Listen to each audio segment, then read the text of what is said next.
It all started with a game called Persona.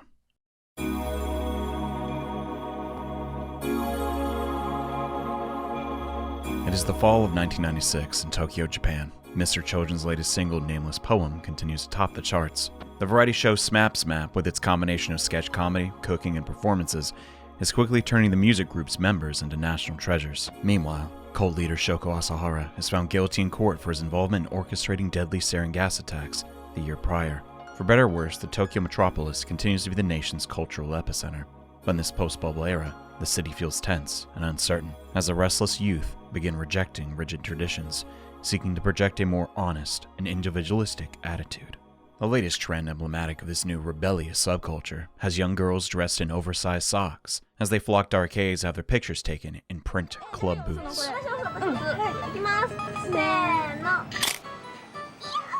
The co-creators of these machines, the Atlus Corporation, are tucked away inside the modestly sized Kagurazaka Plaza building as they prepare for the launch of their latest title, Megami Ibanroku Persona, a side story to their flagship Shin Megami Tensei RPG series.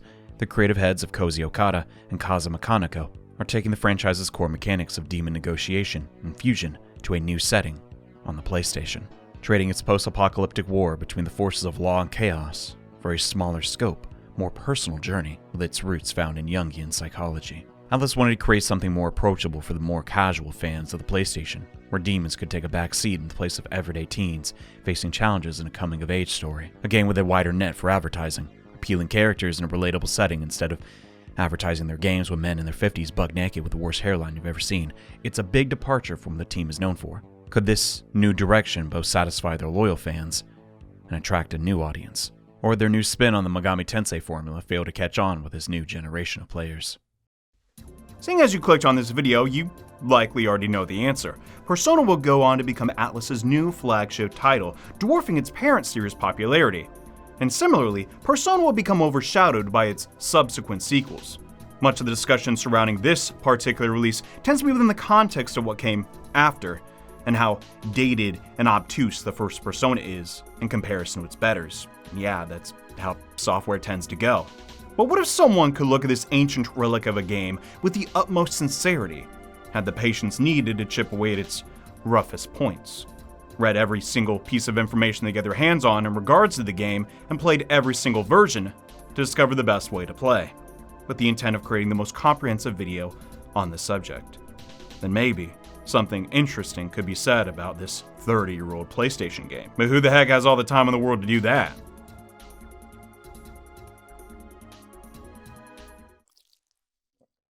I did that. And I've seen things that will blow your mind. Content so obscure I have never seen anyone discuss before today. So get cozy as we explore the untold story of the very first Persona.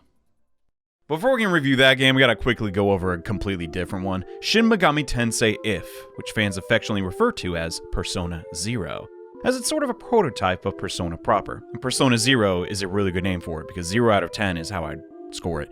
If is a highly experimental game, and sadly all the experiments failed, and now I have chemical burns and no eyebrows. This game starts off with you getting ready to leave school for the day when an earthquake shakes your classroom and you're transported to the demon world all in the span of 1 minute. Choose from 3 companions to help you fight off demon hordes in an attempt to escape the school, or overthrow the demon emperor, Adea Hozama. It's a game, which normally would be fine. I can get behind a simple premise if it's executed well, but If is simplistic in all the bad ways, one with a primary focus on RPG mechanics rather than a narrative center, but fails to make any aspect of the gameplay engaging, so now you're failing the player on 2 fronts.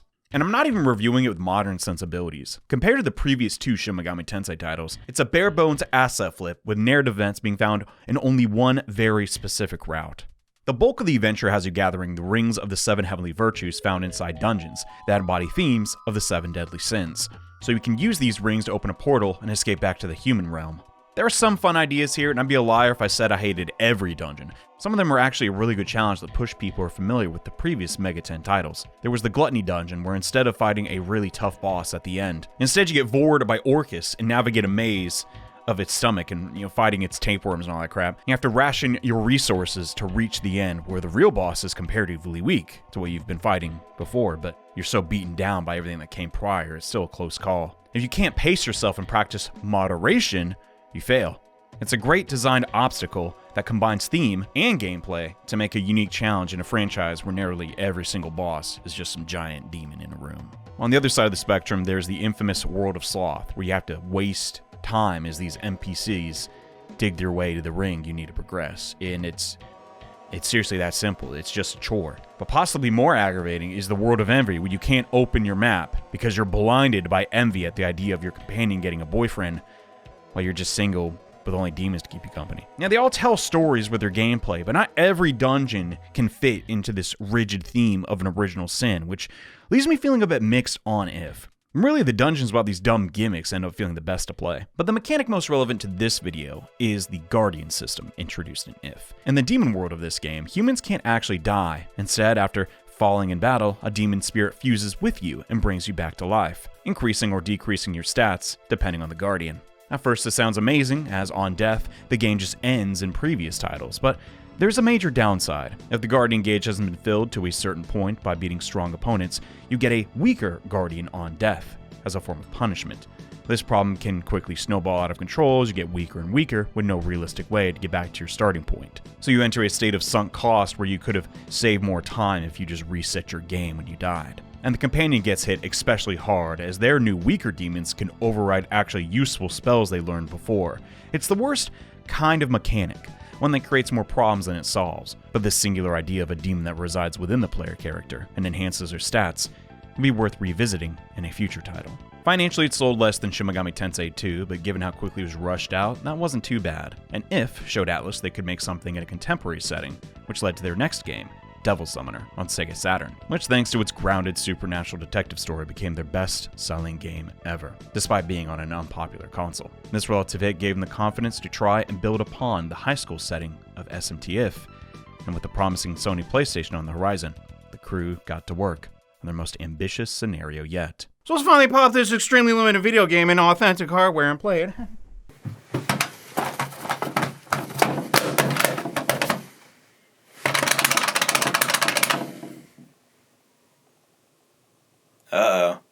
Well, that sucks. In the meantime, why don't we check out the PlayStation Portable version while I wait for my PS1 to get looked at. Our story takes place in Mikagacho, an unremarkable commuter town, which is really just a nice way of saying the only thing to do here is to leave. Other than the archaeological site bringing in the occasional tourist dollar, the main draw to this ordinary town is the private high school, St. Hermelin.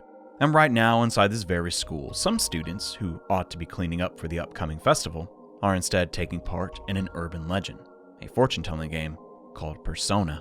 According to Hidehiko, also known as Brown, when you play the Persona game, strange things start to happen.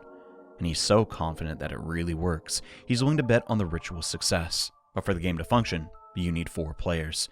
So some of the other students volunteer in the seance, and we get a brief primer on all their personalities. Some of these students are skeptics and refuse to participate. Others are more eager to win the bet, hoping to score a free meal at Peace Diner. The kids shuffle around the room on Brown's cue, and in the end, nothing happens. And it's probably just a fluke they heard something the first time. Oh, would you look at that creepy ghost girl? In a frightened voice, the sobbing little girl asks someone to help her before 4 of the students are stricken by jolts of electricity and collapse. After some MC Escher imagery, our protagonist wakes up in a being known as Philemon's domain. He greets us and explains that when most people arrive in this place, they can't even remember their own names. But not us, of course. We have a pretty good sense of who we are and what we're about. And yeah, I know my name. Last name first. To reward our lack of spelling mistakes, Philemon makes us aware of one of the multiple selves that compose our personality, our persona. We then wake up and have been moved to the nurse's office, and it seems like the other students had an identical dream. The unshocked kids already told our homeroom teacher, Miss Seiko, what happened while we were knocked out. And while we are good enough to walk around before we head home, she wants us to get checked up at the hospital, just to make sure we don't get a concussion or anything. Then Nurse Natsumi asks, speaking of Mikage Hospital, wasn't a student in your class staying there? Oh right, almost forgot, Maki Sonomura, she's there too. So Seiko instructs us to drop in and say hi to her while we're there. So we go along with Nanjo, Mark, and Yukino to get a more thorough examination. And whoa, that's me! Moving around in 3D! Well, kind of 3D. It's crazy to think about, but this really was the first time we saw the player character move this way in a Megami Tensei game. Of course, the manuals had artwork of what the characters are supposed to look like, and sometimes the hero would show up in menus or ending screens, but even if it's just a sprite on a screen, it must have been a pretty big change for fans. Makes you wonder if this contributed to the main character having more staying power than the other heroes in the series, because, you know, you saw him so much during the game, unlike the others. We don't know too much about our party at the moment, outside of a single text box describing them, but the character designs tell us enough about them without saying a word. Mark's got these cranial accessories, a graphic tee and this backpack overflowing with spray cans, hinting at his rebellious nature. Nanjo, on the other hand, doesn't partake in any funny business. He wears a muffler, for God's sake, and his only accessory is a comb. The two boys take pride in their appearance, but end up with totally different outcomes. Yukino's pose now for a little plain by comparison, save for her extra long skirt, implying that she could be a tomboy or be a callback to the style of delinquents from the 70s. That's kind of rude for me to assume. I mean, maybe she just hates having cold ankles, I don't know. Whatever the case may be, we probably shouldn't wait around too long, since Seiko told us that visiting hours are almost over, so we go straight to the hospital like the good boys that we are, and oops! We just skipped 25% of the game's optional dialogue. I'm serious. Once you step foot in that hospital, you cannot leave. And when it's your first time playing the game, you have no idea that such a large chunk of the game's world building is stuffed into this blink and you miss it moment. And really, the whole game is like this. I don't want every character moment to be mandatory, mind you, but man, there are some really interesting events in Persona that you're just not gonna find in your first playthrough. It's no wonder Persona has a reputation for being light on story, when most players will likely follow the instructions given to them when the message sounds urgent. So instead, let's ignore our teacher, slow down, take a sec, look around the school before everyone goes home for the day. I'll admit, I'm not the biggest fan of small talk in most games really, but in Persona, they do a great job immersing you in the school setting and making you feel like this is just another Thursday for the student body. And the main way they achieve this vibe is by making every student a rumor mill or conspiracy theorist. And you know, I'm just gonna say it, I'm not above it. This town's got some juicy gossip, and if anything get you invested in a setting, it's some drama. Chisato and Naito haven't been in school lately? They're saying they eloped together? You don't say. Company that built their office on top of the old haunted house might be making bioweapons? No. There's a secret exit to sneak off campus? Wow, now you mention it. Yeah, I don't know how I missed that. I'm not gonna lie to you and say it's on par with like Earthbound NPC writing, but they put a fair amount of energy into creating dialogue that's just interesting enough to make you believe that Hermelin could be a real school. All the while you get commentary from the other students currently tagging along. The majority being Yukino reminding you to go to the hospital, so, you know, you don't forget where to go next. We head outside and Nanjo's butler, Yamaoka, is patiently waiting for the young master at the gate. He's ecstatic to seem fraternizing with his pals. You know, his diapers had a number 1 on them too. And number 2 on the back. Because on the account of what he did in them. But the reality is, this group is really not that close. They're more of acquaintances of anything. Heck, Mark can't stand Nanjo, likely due to Nanjo's pretentious nature and inclination to always follow the rules. The total inverse of Mark's personality. And he makes it a point to tease Nanjo whenever he can, especially when he gets some fresh ammunition from the butler. When we stop by the shopping mall, the tables turn, and Mark gets embarrassed by his mom calling him by his nickname, Massey. He gets all flustered and calls his mom a hag in retaliation, and Nanjo gets payback. Even at the game's outset, you get these clever character-defining events. Everything we know about Nanjo and Mark tells us they should be complete opposites, but even two teens from different walks of life are more in common than you might think. A parallel you might completely miss out on because it's easily skipped. But as cool as that character dynamic is, let's not forget a ghost might have given us cataracts. So let's cut in line at the hospital and get checked out. Hey, wait a minute. What are you doing back there? Please, you never saw me. After doing everything humanly possible, eventually we do stop procrastinating and go visit Maki. We exchange some pleasantries, and she thanks Mark for bringing everyone to come see her, like she asked last time he was here, and I guess he just completely forgot to tell us that. Yukino fibs and says, yeah, it was all Mark, and totally not someone forcing us. So how are things? According to Maki, she's feeling better lately, thanks to some nice dreams she's been having involving a man with a fatherly presence. Wait, you're playing with blocks in here? Yeah, not a lot of doing here, I guess, and other than Mark, she doesn't get many visitors. Not even her own mom, since she works crazy hours over at Seebeck. Despite it all, she's trying her hardest to get better, and it'll only be a matter of time until she... Oh. We call the nurse and they rush Maki over to the ICU. As we sit anxiously in the hallway, hoping she's alright. Without warning, the room starts to shake from an earthquake. When the trembling stops, Mark bolts for the ICU to check on Maki, only for the door to slide open and reveal a wall, even though we just saw her get wheeled in there. Before we can question our sanity, though, we hear a woman screaming from the floor below and run down to see what's going on, only to find a horde of zombies and Yamaoka bleeding to death on the lobby floor. The nurse tells us dead bodies from the morgue got back up and started attacking people when the butler saved her. Enraged at his guardian's death, Nanjo charges at the undead horde as we get into our first battle stage against an inhuman opponent. It's the power of Persona that gives us the advantage as the zombies are wiped out. Yamaoka and Nanjo share a goodbye as we have little time to grieve with more monsters nipping at our heels. It's an action-packed opening with intrigue and high stakes right from the start. Why did the hospital layout change? What was that earthquake? And what are these personas the characters summon? Can we trust what the masked man from our dreams is saying? And is Maki going to be okay? The narrative conflict shows up so abruptly, and now our entire world has changed as we fight for our lives and navigate the hospital floors looking for a way out. And this place is crammed with demons to fight. The turn-based battles in Persona are a huge departure from the previous SMT games, as you now battle demons in this isometric space on a 5x10 slot grid. Each Persona spell and weapon has a given range of effectiveness, and the same goes for the demon's attacks. In essence, the row system of mainline SMT remains, but now you have a greater flexibility in how you position your party for combat, with more interesting presentation. Squishy characters still go in the back, of course, but now it doesn't just reduce physical damage by some integer, but you flat out prevent it by creating literal space for your less durable allies. It's symmetrical battle design that, for now, is a bit simplistic, but has some downsides that will become relevant when the complexity increases. The hospital being the first level is also a really solid idea the more I think about it. Hospitals are already these huge sprawling buildings set up like a maze, with an organic way to have zombies appear as enemies. You have doctors on staff, so healing and medicine can show up without feeling disjointed with the setting. But it's not the easiest first level for a new RPG fan, as there isn't too much in the way of tutorialization, because I just wouldn't work here. There's so much blood, but there's nothing I could do. They all died. By the way, dying's when you run out of hit points. A hit point, yeah, there's none of that. Everyone is crapping their pants, so stuff like that gets shoved in the manual. But there is a detail I like about Mark and Yukino here, though, that does teach the player something, meaning that the two of them start the game with weapons. Yukino used to be in a gang, so it makes sense she would bring something compact with her to school for self-defense as she walks home each day. And Mark, I guess, he wants some protection when the cops come after him when he's out spraying graffiti. But the main character, Nanjo, are law-abiding citizens, so they show up to the hospital empty-handed like complete losers. After testing out the combat system, the gap in their physical attacks won't go unnoticed, so the player instinctively knows to arm themselves when you find a mop or a scalpel lying around the hospital. This could be someone's first RPG, so you can't assume anything, or they'll even read the manual, so these little tricks can subconsciously guide the players along. But you can only do so many of them, as not everything is as intuitive as equipping a weapon. The team searches every room of the warped hospital and can't seem to find Maki. Only more trouble, as on the ground floor, a woman is being crushed under a vending machine. Yukino asks for your help, but Nanjo proposes we leave her behind. We stop to help because we've already killed like 30 demons. How hard could 4 more be? But before we can act, Eriko Kishimiya from school enters the scene, prancing around like a magical girl, and uses her own persona. I'm Nike, and Nike is me. Fret not, my classmates. I will safeguard you from harm, for I am the chosen. Hey, you ain't that special. We can do it too.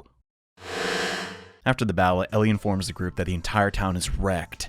Demons are flooding the streets, and there's no way out as there's a barrier around the town's perimeter. The only safe place being the school, so we make that our next destination. But not before Ellie sneaks in that, oh yeah, she saw Maki's mom at the shrine.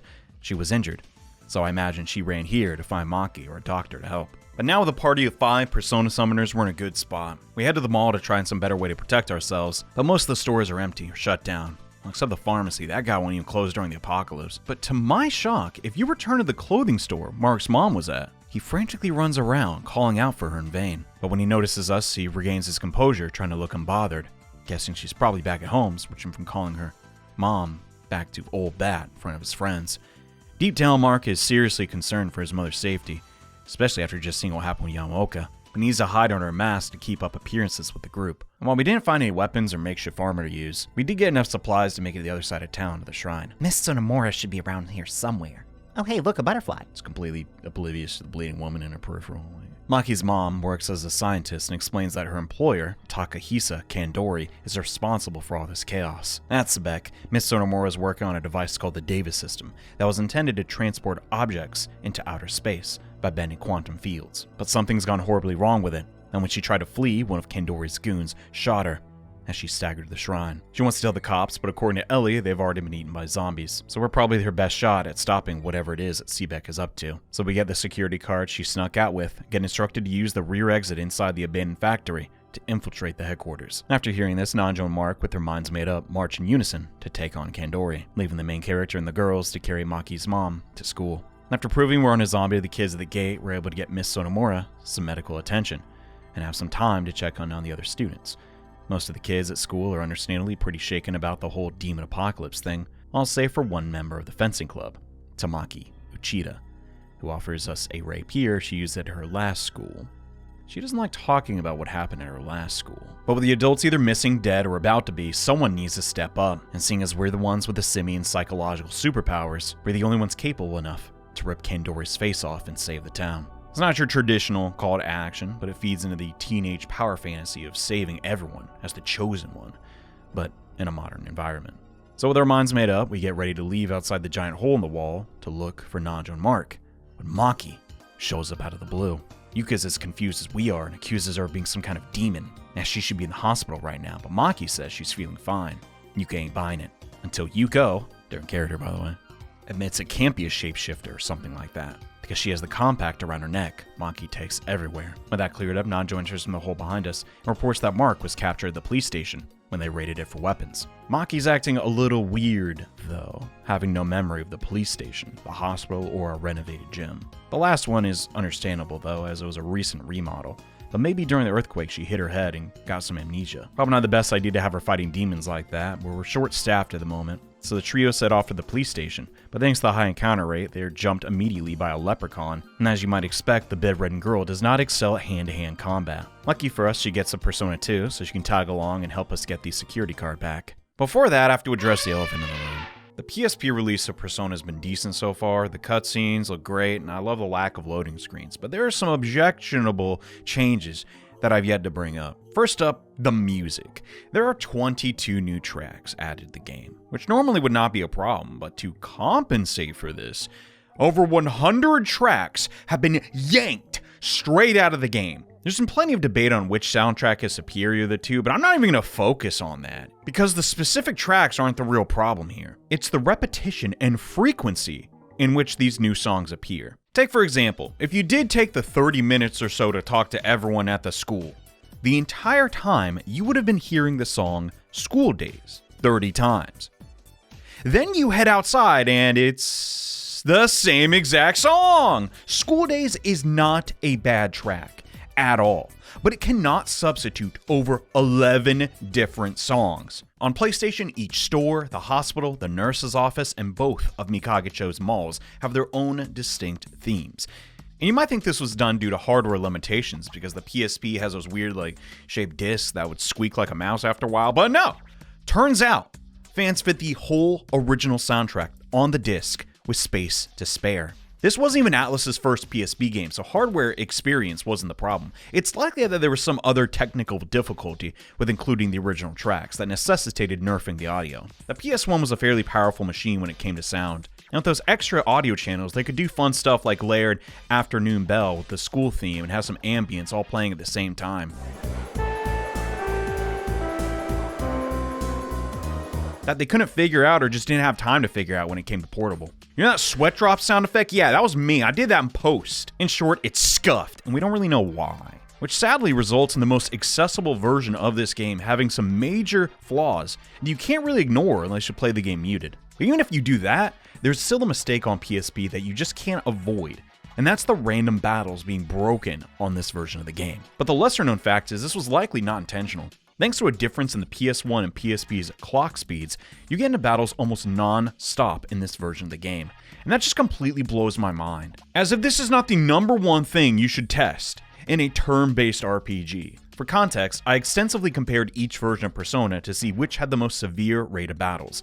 And it turns out the PlayStation version and PSP have nearly the exact same rate. That's good, right? You want to stay faithful to the original. Well, no, actually. Because of the increased movement speed you have on PSP, fights appear back to back with no breaks in between. So it feels as if the encounter rate's even higher than in the original release. And I get it, it's a JRPG from the 90s. The encounter rate probably isn't going to be that lax. But even when this game first came out, people were sharing their complaints on primitive message boards. Even Atlus staff themselves thought there were too many demons to fight. To have the biggest complaint not remedied, but in fact made worse 13 years later is a big problem. I think they had to be at least slightly aware of this, because this version of the game includes items that stop weak demons from attacking. But these items are only so helpful due to how the game's enemy tables are filled with stronger demons on the regular. Yeah, it sucks, but we just gotta live with it. Oh wait, no we don't. Some geniuses, I don't know why I sound sarcastic when I said it. I didn't really mean it like that. made a mod that fixes virtually every problem I just talked about. And it works on original hardware too. The music is re-implemented and the encounter rate, while not exactly fixed, there's a clever workaround which makes it more manageable. With these changes, it completely changes the vibe. To such a degree, it feels like a different game. And I feel confident in saying Persona would have a different reputation. At least in the West, the version we got had just a little bit more time in the oven. You might actually have the patience to find those hidden scenes, if not for the repetitive music and frequent battles deterring them. I played the game with and without the mod many times, and it turns what is a relatively tedious grind into a fun revival of a cult classic. And yeah, I'm modding my game. Go ahead and tell the cops. I'm not afraid of going back to prison. Heck, I'm there right now. Inside the police station, we have an extremely linear dungeon, somehow easier to navigate than the hospital, but 2 long mazes back to back would drag down the pace, so I'm alright with it. Didn't take as long to find the holding cell Mark in it, but to our surprise, also Brown, who I haven't seen since the start of the game. He had the same idea as Mark and got caught. The door slams open and sadly, we were too late to save the warden and his deputies, as they've already been turned into demons. Our third cutscene boss, where this time Brown, after losing half his health, desperate to save his life, retaliates with his own persona. And oh man, even Brown gets one? Ew. Phil won't give anybody a persona, jeez. With the keycard safe, Brown insists we'll need his help and asks to join the group. Just like in SMTF, Persona has multiple allies to choose from, but unlike if, they don't change the game route or ending you get. Instead, your 5th party member is interchangeable depending on who you recruit at this point in the story. And Brown's your first choice, but I don't know. Kind of feels like a trap. We don't really know the guy too well at this point, but if you add him to the party, he's a bit of a show-off and does this kind of like thing where he acts like Sonic, holding up a peace sign to the camera, saying all these dumb jokes that don't really translate well. If you give him a gun, he just shoots it like a moron. Look at that. So no, Brown, you're on the bench. Go back to the school and hide. The better option in my eyes is a little out of the way, but you may notice some NPCs near the subway station that weren't there before. And this is your hint that Ellie's down here investigating the tunnels, but like you'd expect, they're caved in. She has to join too, and Ellie is marginally better for combat than Brown for a technical reason. In Persona, each of the 22 Arcana function as demon races in the game. Fairies are associated with the Lover's Arcana, and dragons are all tied to the World Arcana. Each character has a predetermined affinity with each of these Arcana, like Ellie's love for angels. If you have the best affinity with a Persona, it ranks up faster and you get new spells at a quicker rate, and also get access to a Persona's Desperation move. But Personas that have bad or worst affinity with a character can be used at all, and some Arcana are gender locked, so it's really not in your best interest to have 4 boys in a party if you can help it. That and I just find Judgment Arcana Personas, which Ellie excels at using, having some of the best support magic. And throw out holy or light spells, which are usually strong or neutral to almost everything. Background-wise, she's 1/4 American, so she ends up being one of those characters that randomly just speaks in English, which gets lost in translation. It could also be referenced by how she handles an M16 with terrifying precision. She must have practiced a lot overseas. She speaks in a very formal, polite manner, reflecting her upbringing, but juxtaposed to this, she's pretty fearless despite all the demons running around, due to her fascination with the occult, and wants to see more of them. I don't know, she acts kind of sheltered sometimes, and I always pick her, so we'll keep our options open. Next, the team go to the abandoned factory and find Yuka cowering behind a steel drum. Last time we saw her, she was safe at school, but according to her, the school just up and vanished. Oh, sorry, Brown, we didn't know that was gonna happen. Maki suggests we turn around, but if we stick to the plan and stop Kandori, we can likely just save everyone all at once. You get the chance to recruit Yuka, and she's one of those girls with the big stocks I was talking about earlier. She's a bit shallow and very frank, and not exactly hero material if I'm being honest, so I think I'll pass. Besides, she doesn't even have a persona, so I don't... What? Oh, she just joins... regardless of what you say. Alright, well I guess that's in character. With Yuka tagging along, we use the keycard and open the rear entrance to Sebek, almost killing Nanjo in the process. Shoot! I'll get him one of these days. Inside, we're greeted by the same guards who fired at Maki's mom, and Yuka tries to sweet talk them. Oh my god, you're so handsome. You want to put your hands on little old me?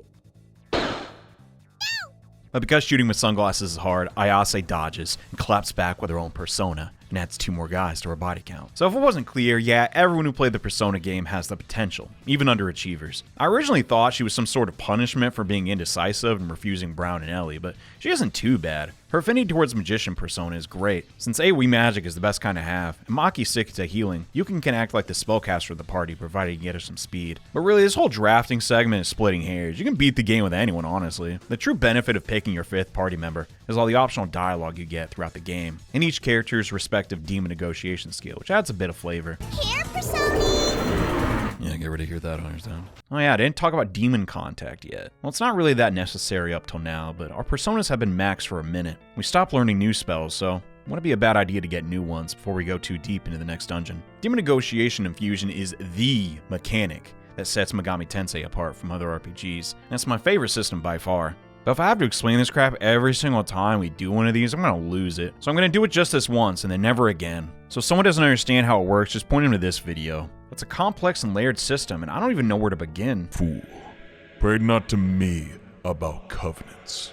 There can be no covenants between men and lions. Wolves and lambs can never be of one mind, but hate each other out and through.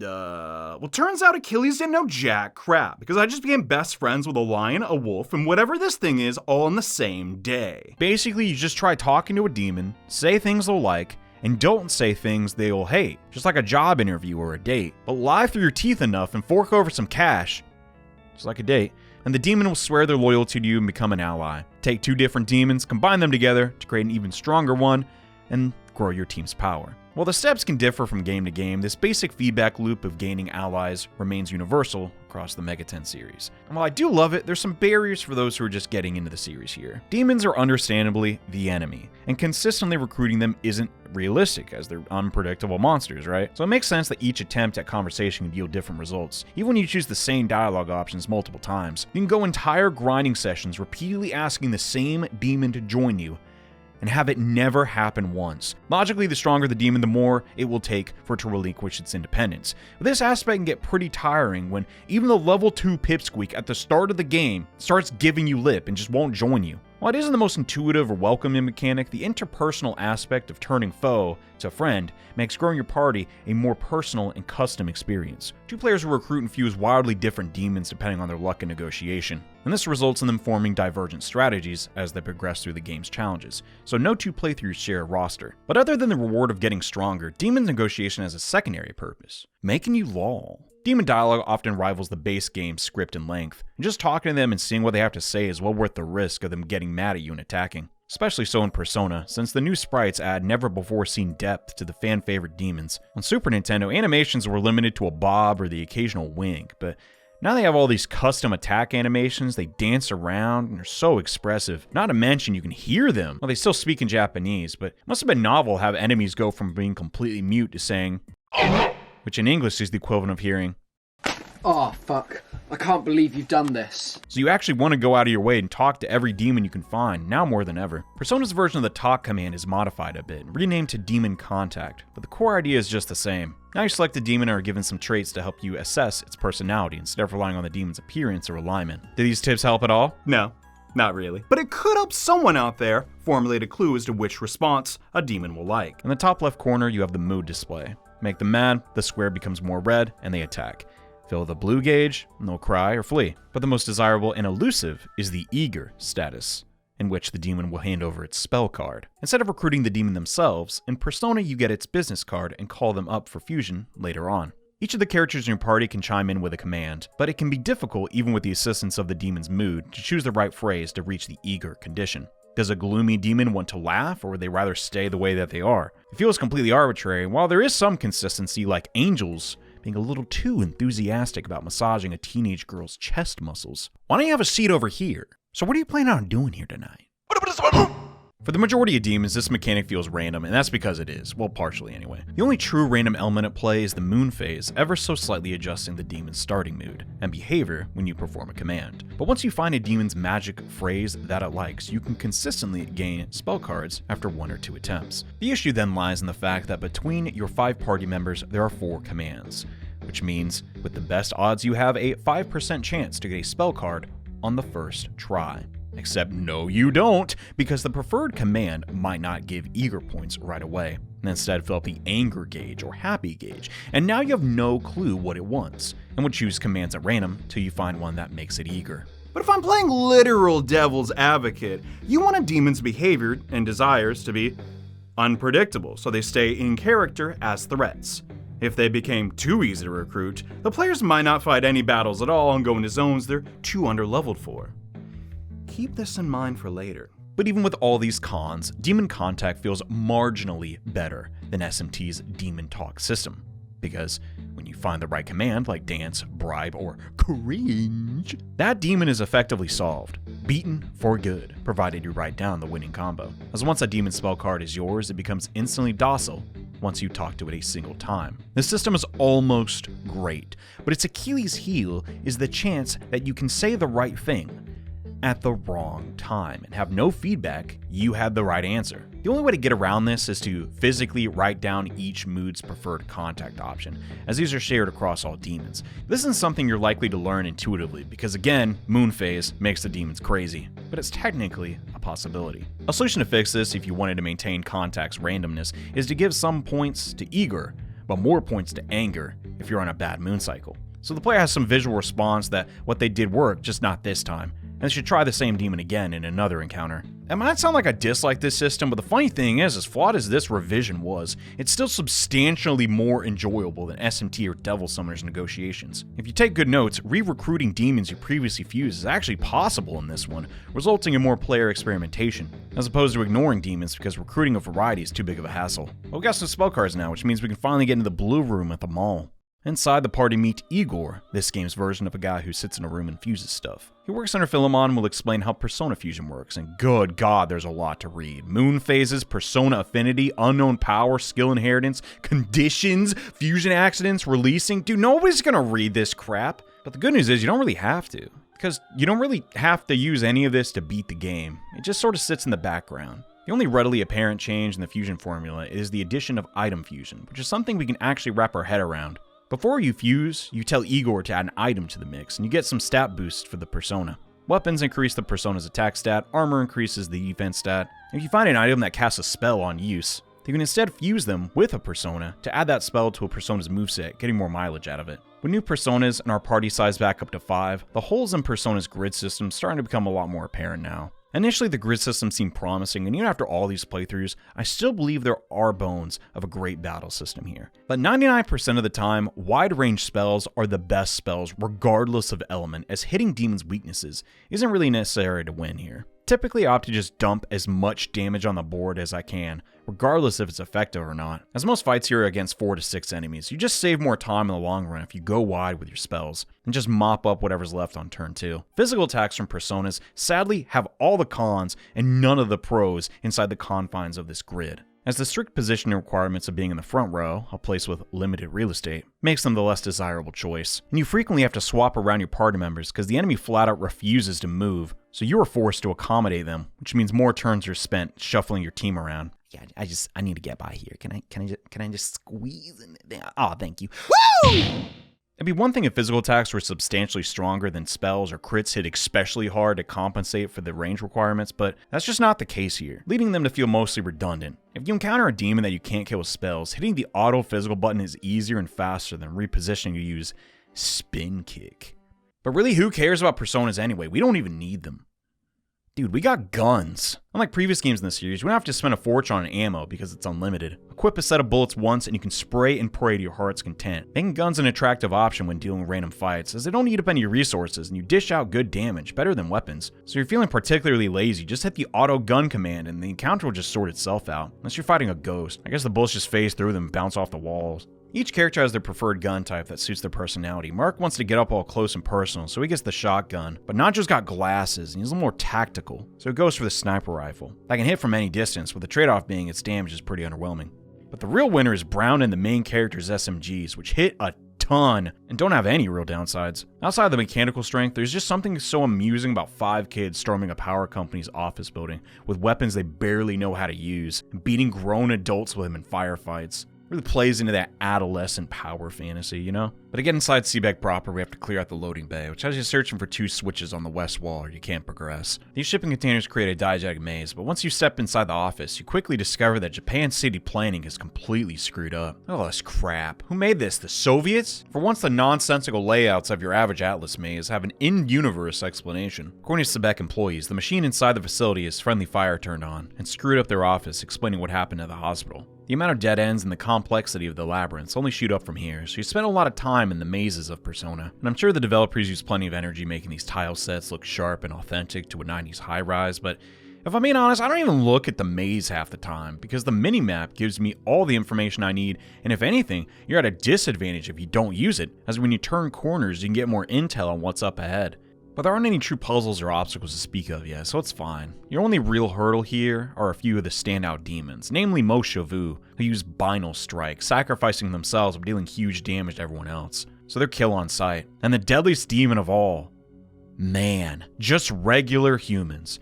These secret police don't have any spell cards to give because they're just normal people, and as such don't have any weaknesses to speak of either. But if it wasn't weird enough just to be killing other humans with their own 2 hands, these enemies have this bizarre inconsistency that I can't help but think about when I see them. You see, in the Japanese version, they have the same name of Secret Service, or SS for short. And then the strategy guide, they have the backstory stating these specific guys actually work for the US government. Yeah, those Secret Service guys. I think you're guarding the wrong kind of president. I know a machine that can alter reality seems a little concerning, but believe it or not, fellas, we got bigger problems back home. Then you have the upgraded variant of this enemy, the agents who, and we'll get to where this info comes later, were deliberately designed to resemble the Gestapo. Yeah, that Gestapo. I think they're trying to imply some connection to the Secret Service having the same acronym as the SS, but it's kind of random and dumb, and just points to Atlus not doing their research, because in case you forgot, the American government and Nazi Germany fought each other and have nothing in common. Oh, god dang it! I got my paper clips in my open game of operation. Oh my god, how do I get them out? Freaking... How to get paper clips operation... Wait, what?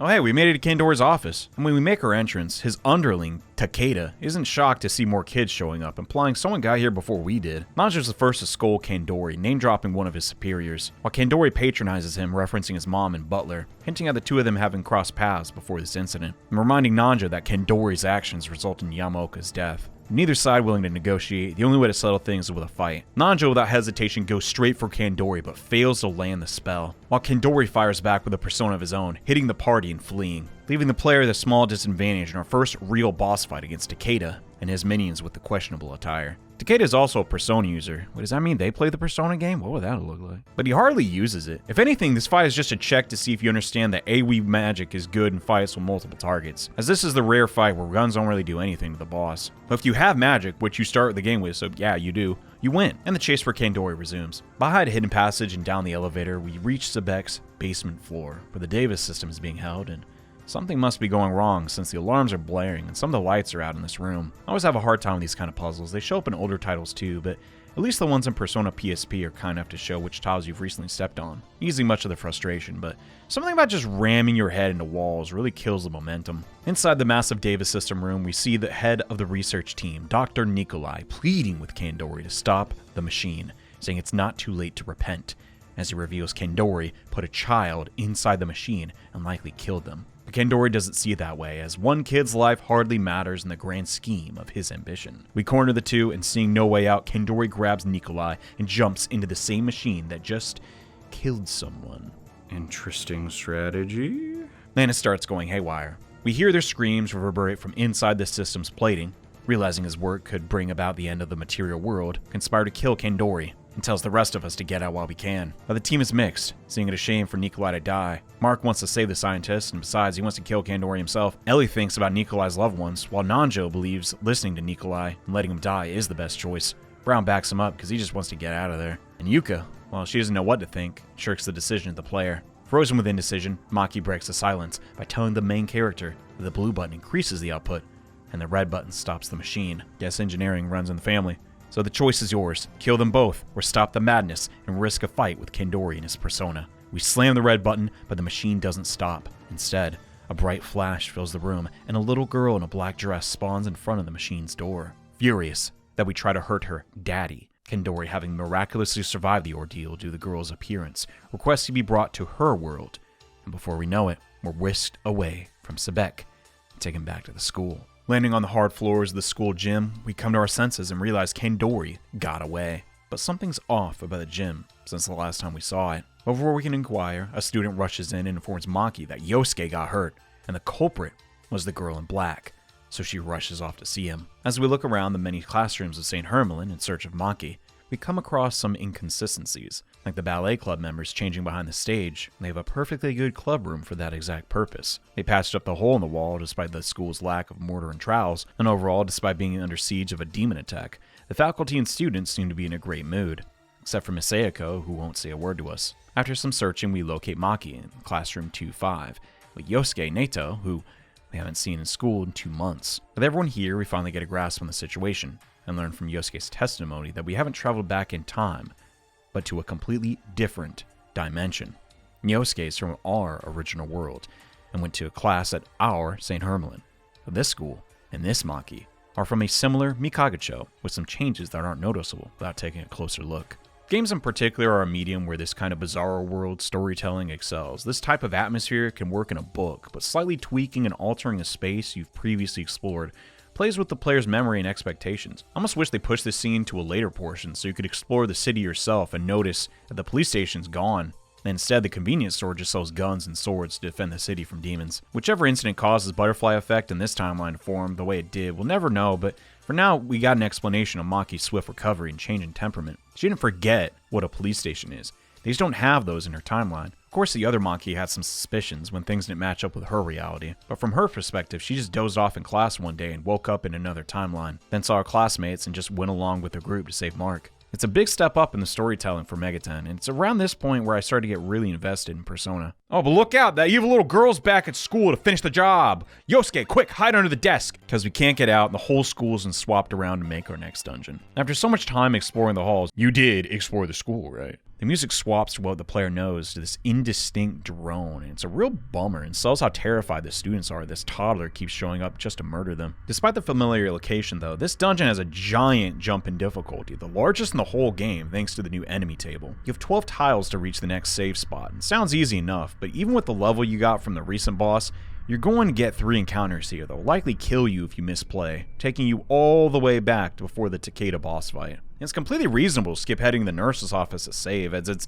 been established the school is safe from demons prior, so it's a real point of tension. First step out the door and I get into a fight against 4 Rusalka, completely oblivious to the fact they reflect ice, and I lose my entire party in a few turns. I guess I was supposed to somehow instinctively know not to hit them with ice. Fantasy RPGs can feel somewhat samey with all the woodland creatures you fight, but from a designer's perspective, it's done for a pretty good reason. Rats, bats, and bears are staples to the genre because they allow the player to use pre-existing knowledge from outside the game to identify the enemy's potential stats and movesets before taking a turn. Rats are puny but are poisonous, and bats obviously fly, so trying to swing at one might not be the best option. And bears are just about the strongest thing you're going to find in a forest, and well known for being durable, so the player might opt to just run away from them completely. Then you have Persona. Yeah, I got nothing. Because demons are based on religions and folklore from all around the world, identifying what a demon will do just from its appearance isn't always realistic. Even when it should be very cut and dry, like dealing with Pyro Jack, okay? He's got Pyro in the name. He's got this little lantern. He's a pumpkin, which traditionally have candles inside of them. Ice melts, turns into water. So, okay, yeah, let's try an ice spell and douse the flames. And he's not weak to that. Instead, he's weak to blast. What is blast, Atlas? Where is it on the periodic table? Oh, nuclear blast. Oh, my bad. Yeah, a nuke clearly beats a pumpkin. Rock, pumpkin, nuke. The classic trio. Even though in literally every game except this one, he's weak to ice. Sorry, buddy. Not in this game. And that is because Persona has 28 different forms of damage and 20 different status effects, with each demon either being susceptible or resistant to each one on varying levels. Every weapon type, every class of firearm, every school of magic affects demons differently, and this problem compounds when attempting to use the game's analyze function. Okay, so we got Lilums. Okay, so Lilum absorbs magic, but I can't reach her with physical attacks. Doesn't really seem fair. Well, actually, she is weak to magic so long as it's holy magic, despite nothing in the game displaying that information. Yeah, that's cool. Now, internally, the devs have some justification for demons' weaknesses, like when a demon reflects physical attacks, apparently, it's because the demon is casting an illusion and you hit yourself by accident, so you need to keep your distance. But with an enemy list this big, you can't give everything an inherent form of logic tied to their weakness. So in Persona, demons of the same order will share weaknesses. The angels you fight at the very start of the game are weak to dark and physical, just like the cherubs at the end. But what does change from a demon to demon basis is what they reflect. And having demons that reflect anything this early on, when it could have been a simple block or absorb, is the reason why Megaten has a reputation for being so hardcore. It's not real difficulty. It's just a knowledge check, and it's honestly a bad one at that. Circling back to the 4 demons getting in the way of my saving, was there anything that a player could have done to prevent this death? Well, it's our first battle with them, so we don't get the demon's weakness from Analyze, but we know its name, Rusalka. And maybe if you're familiar with Slavic folklore, you know Rusalka is associated with water, despite the sprite not showcasing any of that. So we can't piggyback off the external knowledge of Eastern European fairies, which is actually a possibility because, Persona 1 didn't even release in Europe. The only info you have to go off of is that the order of the demon is fairy. And we know the Force school of magic works on fairy demons in the past, as nonsensical as that is. Except you probably don't even know that, because Force magic is very limited at this point in the game, so it's not a rare occurrence at all to die here. So our best bet is to have everyone block on turn 1, observe the opponent doing ice and electric magic, then do the polar opposite of that. And nobody's gonna do that crap this early in the game. It's a bit too tactical for what Atlus was aiming for, and says a lot that the most common way to lose progress in Persona is to have your own spells kill you instead of a devastating attack from the opponent that you just weren't prepared for. It's admirable they wanted to have so many different forms of damage, but quickly gets out of hand when you have to program individual weaknesses and resistances for 150 demons. So situations like this pop up and can ruin the player's day. But we crawl our way over to the nurse's office, and with a place to heal and save, we can start exploring the dungeon properly.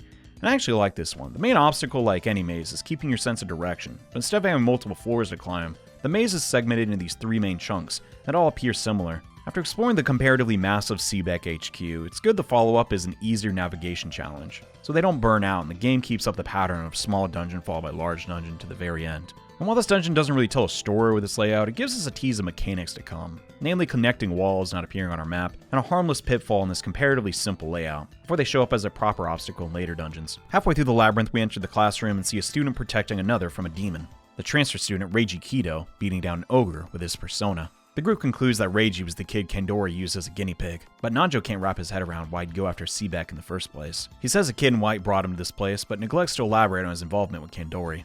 Mark extends an invite to him since their goals align, but he storms out of the room when he continued to go solo. And for the majority of players, this will be virtually the last you hear from the guy, because he's actually the last optional party member you could have recruited if you had a slot available. Doing this is so convoluted and improbable without a guide. I can only hypothesize Reiji's inclusion with some dubious deal with strategy guide creators to sell more copies, because the steps involved are so needlessly obscure and numerous that nobody could recruit this guy without one. You speak to several NPCs to trigger optional events around the school and town, which could be discovered by a diligent player, save for one flag that needs to be triggered immediately after clearing out the hospital. Instead of rushing over to the shrine and helping Maki's mom, like the game tells you to, instead the player must do every other flag and make a pit stop to the Seebeck building to find Reiji beefing with the staff. But it's unlikely a first-time player would even think to do that, because Maki's mom hasn't informed you of the company's involvement yet. But if you did trigger all the flags and decline the other party members' invites, and clear out Seebeck, then half the school with a party of 4, Reiji will join you on your mission to stop Kandori. And your reward for all your troubles? The worst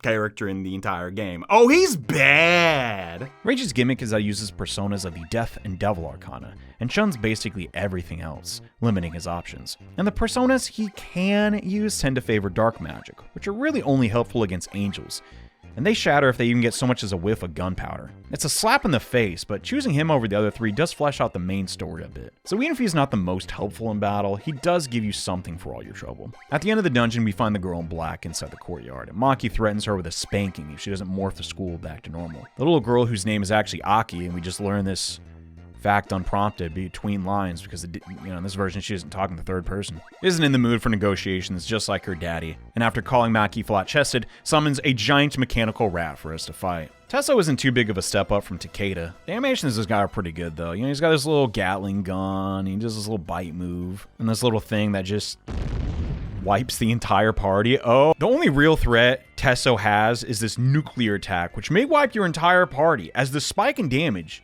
is unexpected compared to its physical moves. Some of your personas may be weak to this element, or you might have new personas with a low rank resulting in below average magic stat, which hasn't been a concern up till now. So it's a big shock as the previous boss didn't use magic at all. He'd rather just do strings on us. Other than that and its theme song being mildly amusing, it's a very basic fight, like most of the bosses in Persona. If you manage to beat the boss with some of your allies dead, they don't earn EXP, which really messes up your ability to negotiate with the next area's demons. Its party level average is required to get new spell cards. So really, Tesso's nuke can introduce this ultimatum where even if you win the fight, you still kind of lose, because now you need to do more grinding. Not an issue unique to Persona, sure, but having a lagging party member lock you out of a key mechanic builds up some resentment, as catching them up isn't necessarily easy either. With her pet rat destroyed, the little girl throws a fit and threatens to tell her dad on us and blinks out of sight.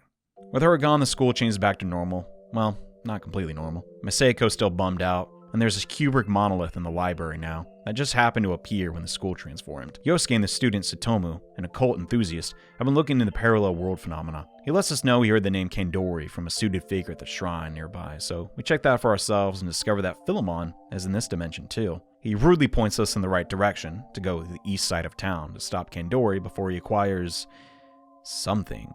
But to get there, we need to first find the Expel mirror. Why can't he tell us where it is? That is a perfectly reasonable question.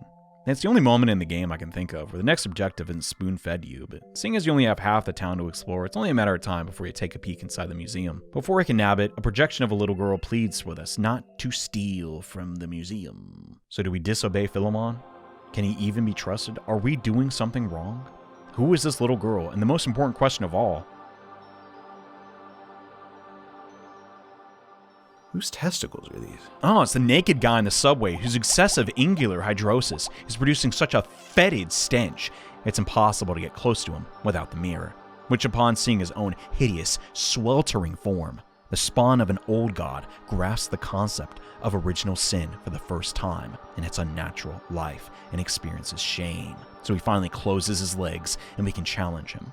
Yaxosoth Jr. is a strange encounter. Having two bosses back-to-back isn't typical, but on top of being a navigation puzzle to locate the mirror and maybe check out more of the town that's changed, the fight itself is a good stat check to make sure the player is ready for the challenges on the eastern side of Mikagacho. While Tessa would only use magic on occasion, Yaxosoth Jr. uses the second tier magic with a higher frequency. So the player styles their initial personas on each party member. They aren't going to be able to survive the fights coming up. Then again, this is the portable version where every demon has their stats cut in half, so I wouldn't be surprised if there are people out there who just beat the whole game without fusing a single time. It's one of the elements that was designed for the game's initial difficulty that gets turned into nothing more than a speed bump when you tweak the numbers in a port.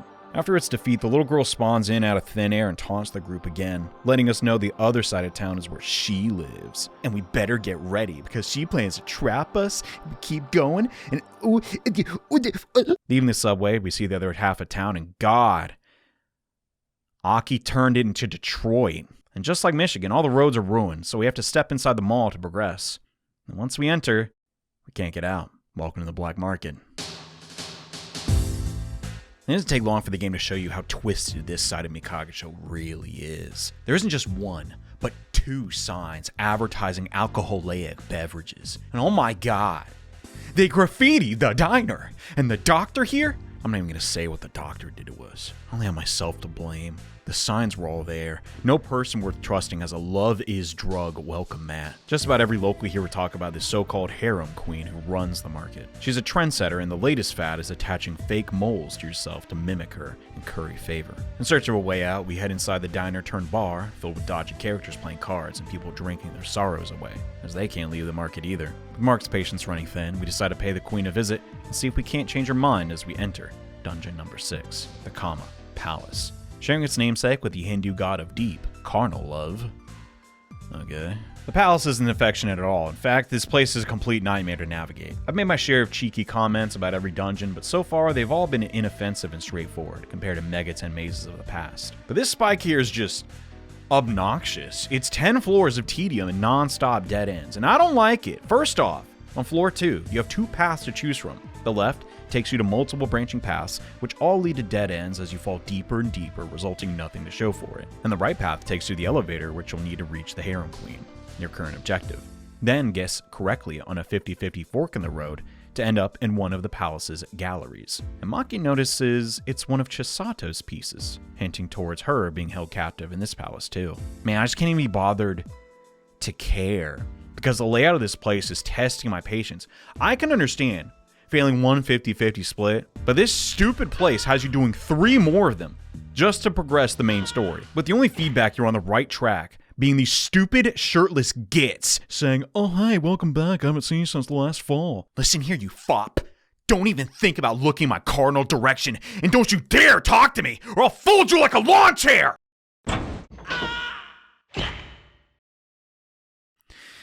Hey man, I'm really sorry about what I said earlier. It's been a long day.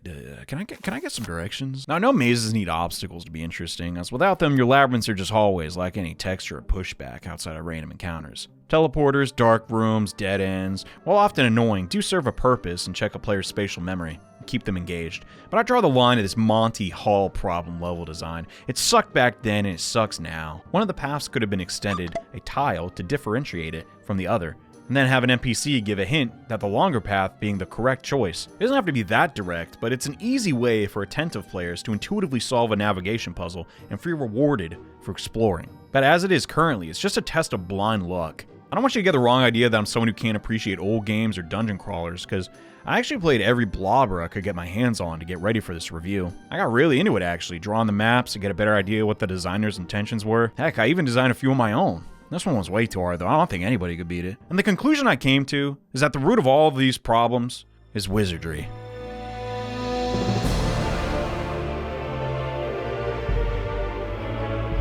Shin Megami Tensei owes a lot of debts to this series, more than I think the average fan's even aware of. It's not just the UI being identical, but dark rooms, one-way doors, poison tiles, holes in the floor, even hitting your head on walls originated first in wizardry. Almost every RPG in some way draws inspiration from this game, but Atlus even in '96 couldn't shake some of wizardry's more dated design choices. Some trial and error is a necessity with a first-person perspective.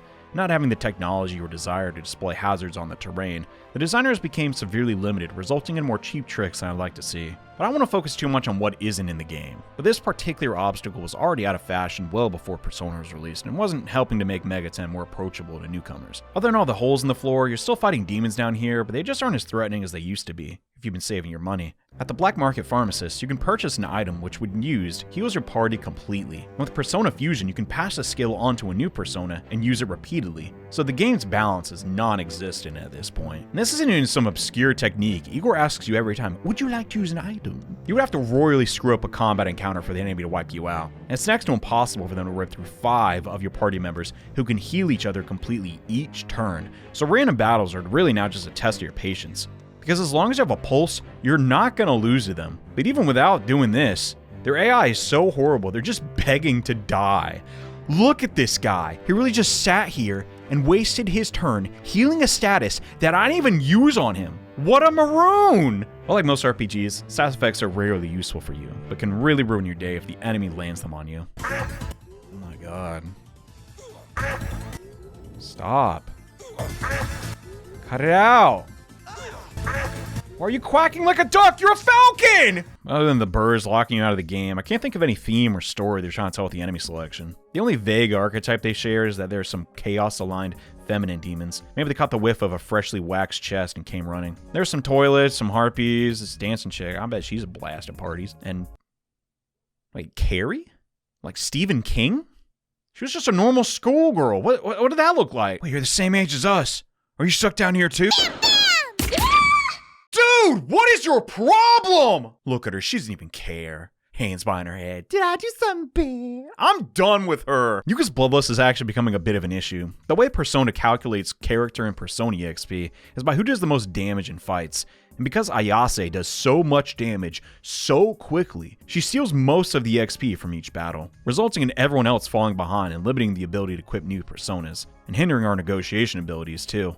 As even if we make the demon eager by spouting nonsense at it, we're too low level, so no spell card. It doesn't feel great for a party just to sit out of the fight and build everyone else up, as that just takes way too long. So ironically enough, Nanjo ends up with the hand-me-down personas while the rich get richer. Almost every game I can think of just splits EXP evenly, including other Atlus games, so I'm not sure why they made this random change in Persona.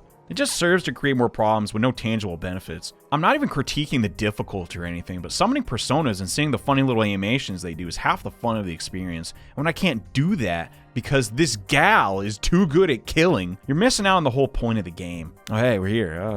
And Chisada was the harem queen the whole time, surprising nobody but Maki. Mark wastes no time and points out her myriad moles. Look at your face, there are moles, look at them. A new addition based on his memory of her. Chisato's quick to tell us how much she loves her new palace, which came fully furnished with a mirror that grants her every wish. Courtesy of Aki, who could have guessed. But Maki cuts her off and tells her that her boyfriend Yosuke was hurt, and he needs to see her. But bombshell, Chisato doesn't even like Yosuke. In fact, she never did. She just started dating him because she knew that Maki had a crush on him and pursued Yosuke just to spite her supposed best friend. She was jealous that the others praised Maki's good looks and paintings, so she retaliated in the worst way imaginable and approached Yosuke while Maki was in the hospital, unable to confess. Maki, caught completely off guard as she sees Chisato's true colors for the first time, wants to believe this is just a twisted joke or Chisato is being mind-controlled. Well, that's just not the case here. Chisato, with the power of the mirror, willingly trapped innocent people inside the black market to admire her beauty and illustrations. But Mark isn't a fan and tells Her Highness that her art sucks because her personality is trash. Having been dealt a truth nuke, Chisato walks over to her mirror and says the magic words, warping us outside the dungeon so we can get a second look at her artwork and really take it in. And yeah, you heard me. We have to repeat the same dungeon a second time.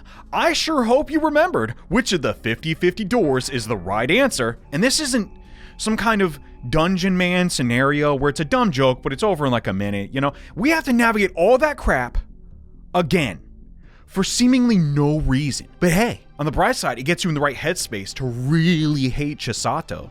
It's one thing to make Maki cry, but making me explore your dumb dungeon a second time, yeah, that's a bridge too far. We stomp our way back down to the 10th floor of the palace in a blind rage, completely ignoring her ugly paintings, and kick the door down to her chamber to find Chisato has had even more moles plastered on her dumb, ugly face. Maki tries to settle things peacefully, but the queen isn't having any of it. In an attempt to convince someone of her worth, she attempts to show Naoya her greatest work, her masterpiece, and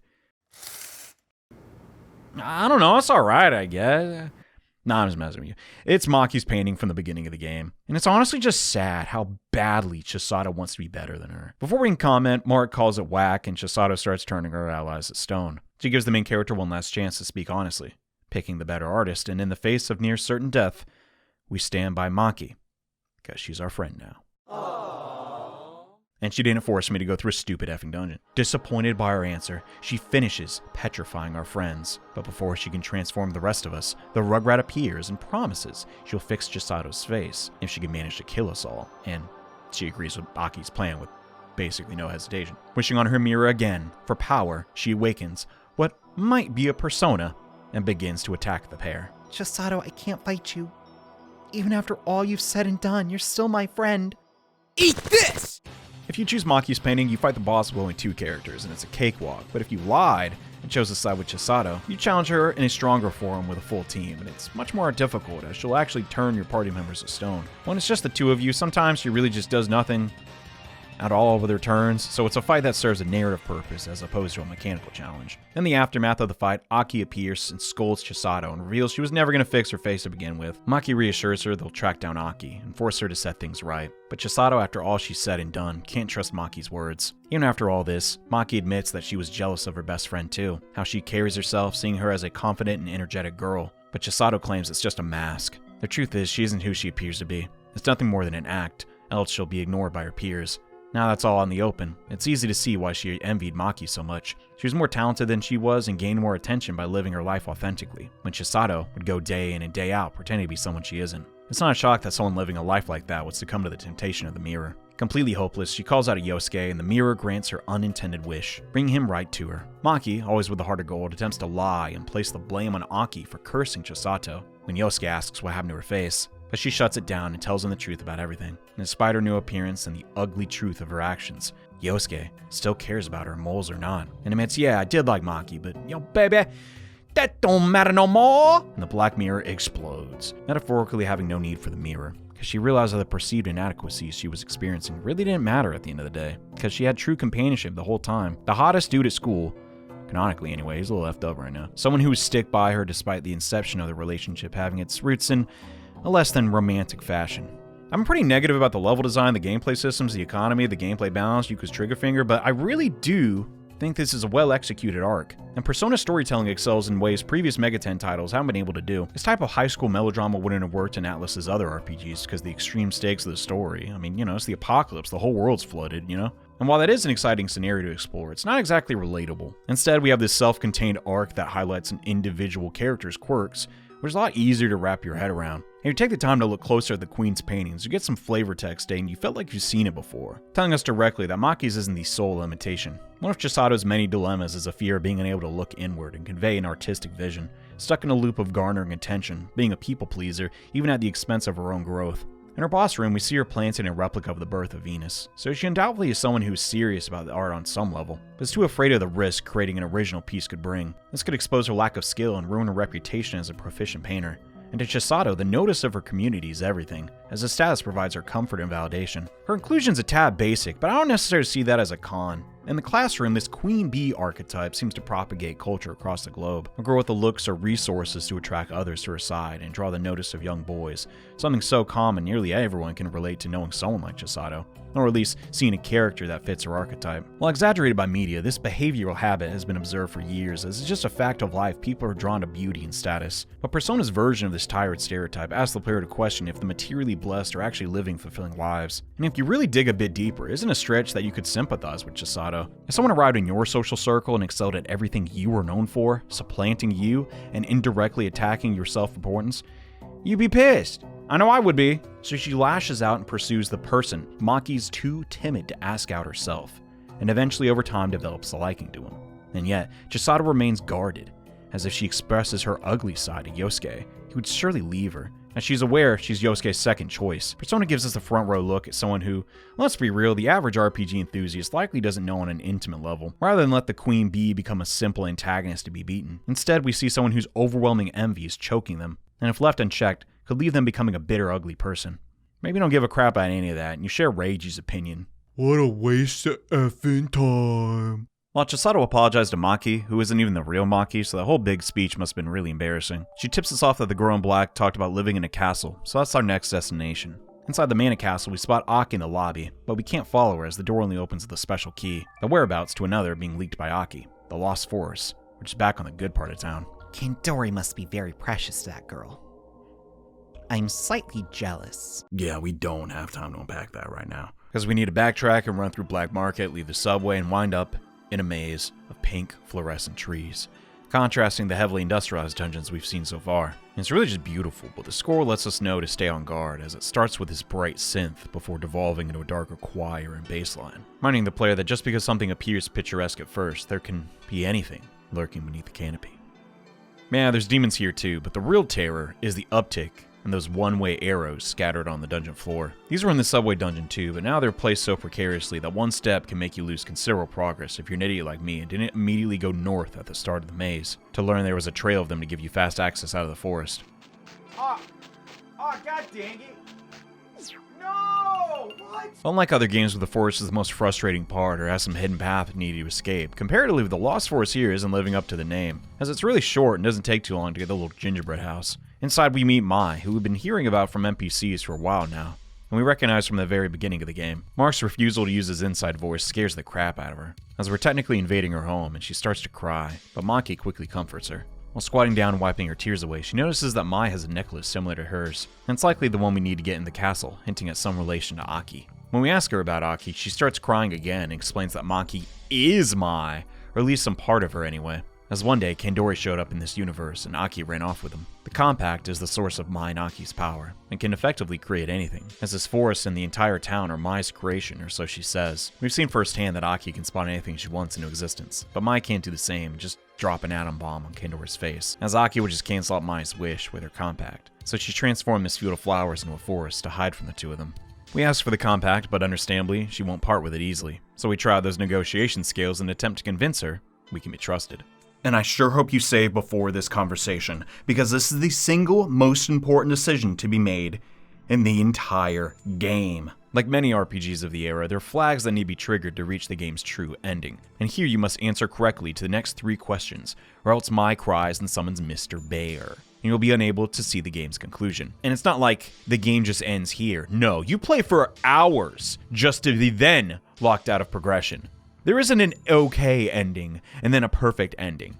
You just become unable to see the story resolve. A bad lesson I guess they took from SMTF, which is something similar if you didn't go out of your way to recruit one specific character at the start. But just be direct and tell Mai that hiding from the world won't solve anything, we're fighting to save everyone, and we'll continue to struggle in this absurd world in spite of the difficulty, in searching for a meaning to it all. And the 5-year-old doesn't really comprehend any of it because she can't even read yet, but she likes our vibe, so she gives us the compact. Whatever you do, make sure Kendori doesn't get the compact. And we immediately give it to Kendori by feeding it in the contraption to open the door. Freaking idiot! With no way to get to Mai himself, Kendori used this dumb trick to bring the compact right to him. At least he was nice enough to open the door, so we can try to steal it back from him and right our wrong. So we storm the Mana Castle, which doesn't drain our MP or anything like that. It's actually pulling from the Buddhist word referring to the action of measuring yourself to others and coveting or feeling superior to them. Does this reflect in the layout of the dungeon? Well, maybe, but it's a bit of a stretch if I'm honest. The maze is a lot more open-ended than anything we've seen before, as we have 4 different paths to take in each corner of the first floor. Only one of these leads to Kendori, while the others lead to treasure chests.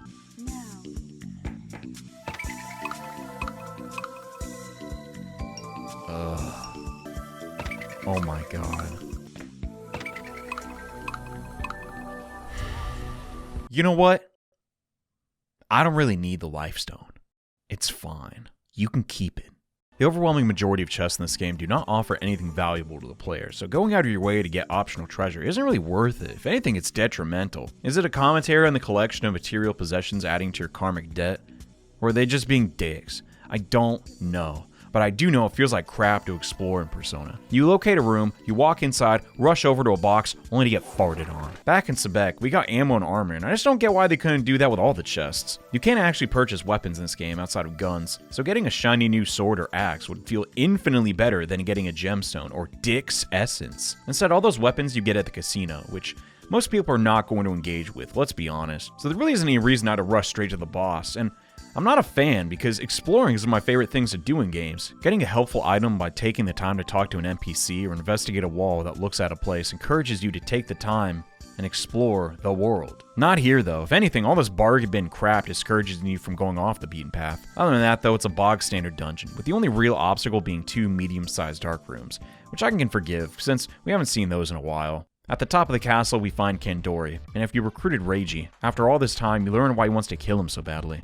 The 2 of them are actually half-brothers, Reiji being born when Kendori Sr. had an affair. A man who'd come home drunk to abuse his mistress, and the scar on Reiji's head being from one incident when he tried to strike Miss Kido with a golf club, but Reiji protected her. So seeing Kendori Jr. destroy the town and put his mom's life in risk again has spurred Reiji to action. But before he can get a hit in, Aki cuts him down with her magic. With both compacts at his disposal, Kendori's become all-powerful, and his first order of business as God King is to claim eminent domain on Sebek, so we can build a giant ivory castle without acquiring the necessary zoning permits. So his list of criminal charges just keeps stacking up. With the 2 compacts and Davis system, Kendori has near unlimited power, and his true scheme is to judge humanity, and seeing as he hates humanity, he plans to exterminate the entire species.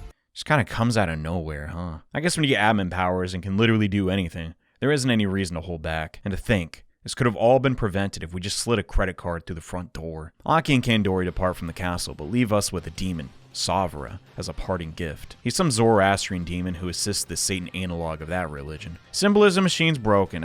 He just kind of like dies like everything else. The only real mechanic here is that the lightning bolts you took in the cutscene persisted the battle. And the demon's arrow volley skill targets the back row. So if you don't heal fast and move Maki to the front row, you could wipe, but Medea Rahan costs 10 SP, so that's not gonna happen. After the fight, the team licked their wounds and clenched their fists, as chasing after Kendori without Mai's compact and no Davis system's a non-starter. Your 5th party member is the first to give up, but Maki remains undaunted. Even after all we've been through, it's her future, her home, and her friends. No matter what it takes, Kendori has to die, so we can keep on living. So there's really only one option left. And everyone comes around after Maki's pep talk. And Reiji, for the first time in the game, starts having full conversations with the team. Crossing dimensions without the Davis system is next to impossible, so the party makes the logic leap and theorizes we could find a way back to our reality inside the haunted mansion, because of rumors that people are spirited away when they enter, so It's worth a shot. So we stomp our way into someone's house like we own the place, guns blazing, only stopping to observe these 6 identical pizza greases plastered on every single wall.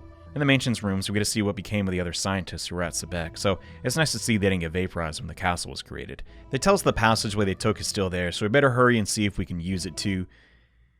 Are you kidding me? Another one? I get you want some variety in your mazes, but I can't help but feel this is a little bit of a waste of what the PlayStation can do. Atlus had this massive leap in 3D technology and paid some guy named Hidetoshi to bust his balls writing a rendering engine in C, of all things, spending a month straight just to be able to generate a maze with polygons. And this was before everyone figured this crap out. Like, it was 1996. You couldn't just look up how to do it. You had to read these massive books to understand the graphics processor and then code in English on top of that. It's insane to me any Japanese games got made back then, given all the hurdles, but Hidetoshi didn't quit. He finished his code, only for his boss to go, yeah, what if we made everything black and the player saw nothing at all? Yeah, it'd be cool. I'll start drinking too, dude. I get you. It'd be one thing if we didn't just have to deal with this, but... it's fine. It's a haunted house, I get it. On the 3rd floor, we hear a woman sobbing from the other side of this massive door, murmuring to herself, I told her not to come. Maki, where are you? We then open the door to find a massive demon towering over us, guarding some strange device. But the demon has Miss Sonomura's voice. Maki draws closer, but it could be a trap. You're given the choice to attack or wait, and waiting is the right call. The demon's name actually being a clue that it is in fact Setsuko, as Haridi is a Buddhist goddess, who was once a monster who kidnapped kids, but had a change of heart and became a protector goddess to children instead. I'd like to think the other scientist showing up could have been a hint, but the last time we saw her was at the school's nurse's office, so it's understandable if you didn't trust the demon just on the voice alone. If we would have fought Miss Sonomura, things play out largely the same, but you get to fight a mini-boss and some EXP, but it's not really worth it in the long run. How'd she turn in Haridi in the first place and end up here? Well, she doesn't actually know.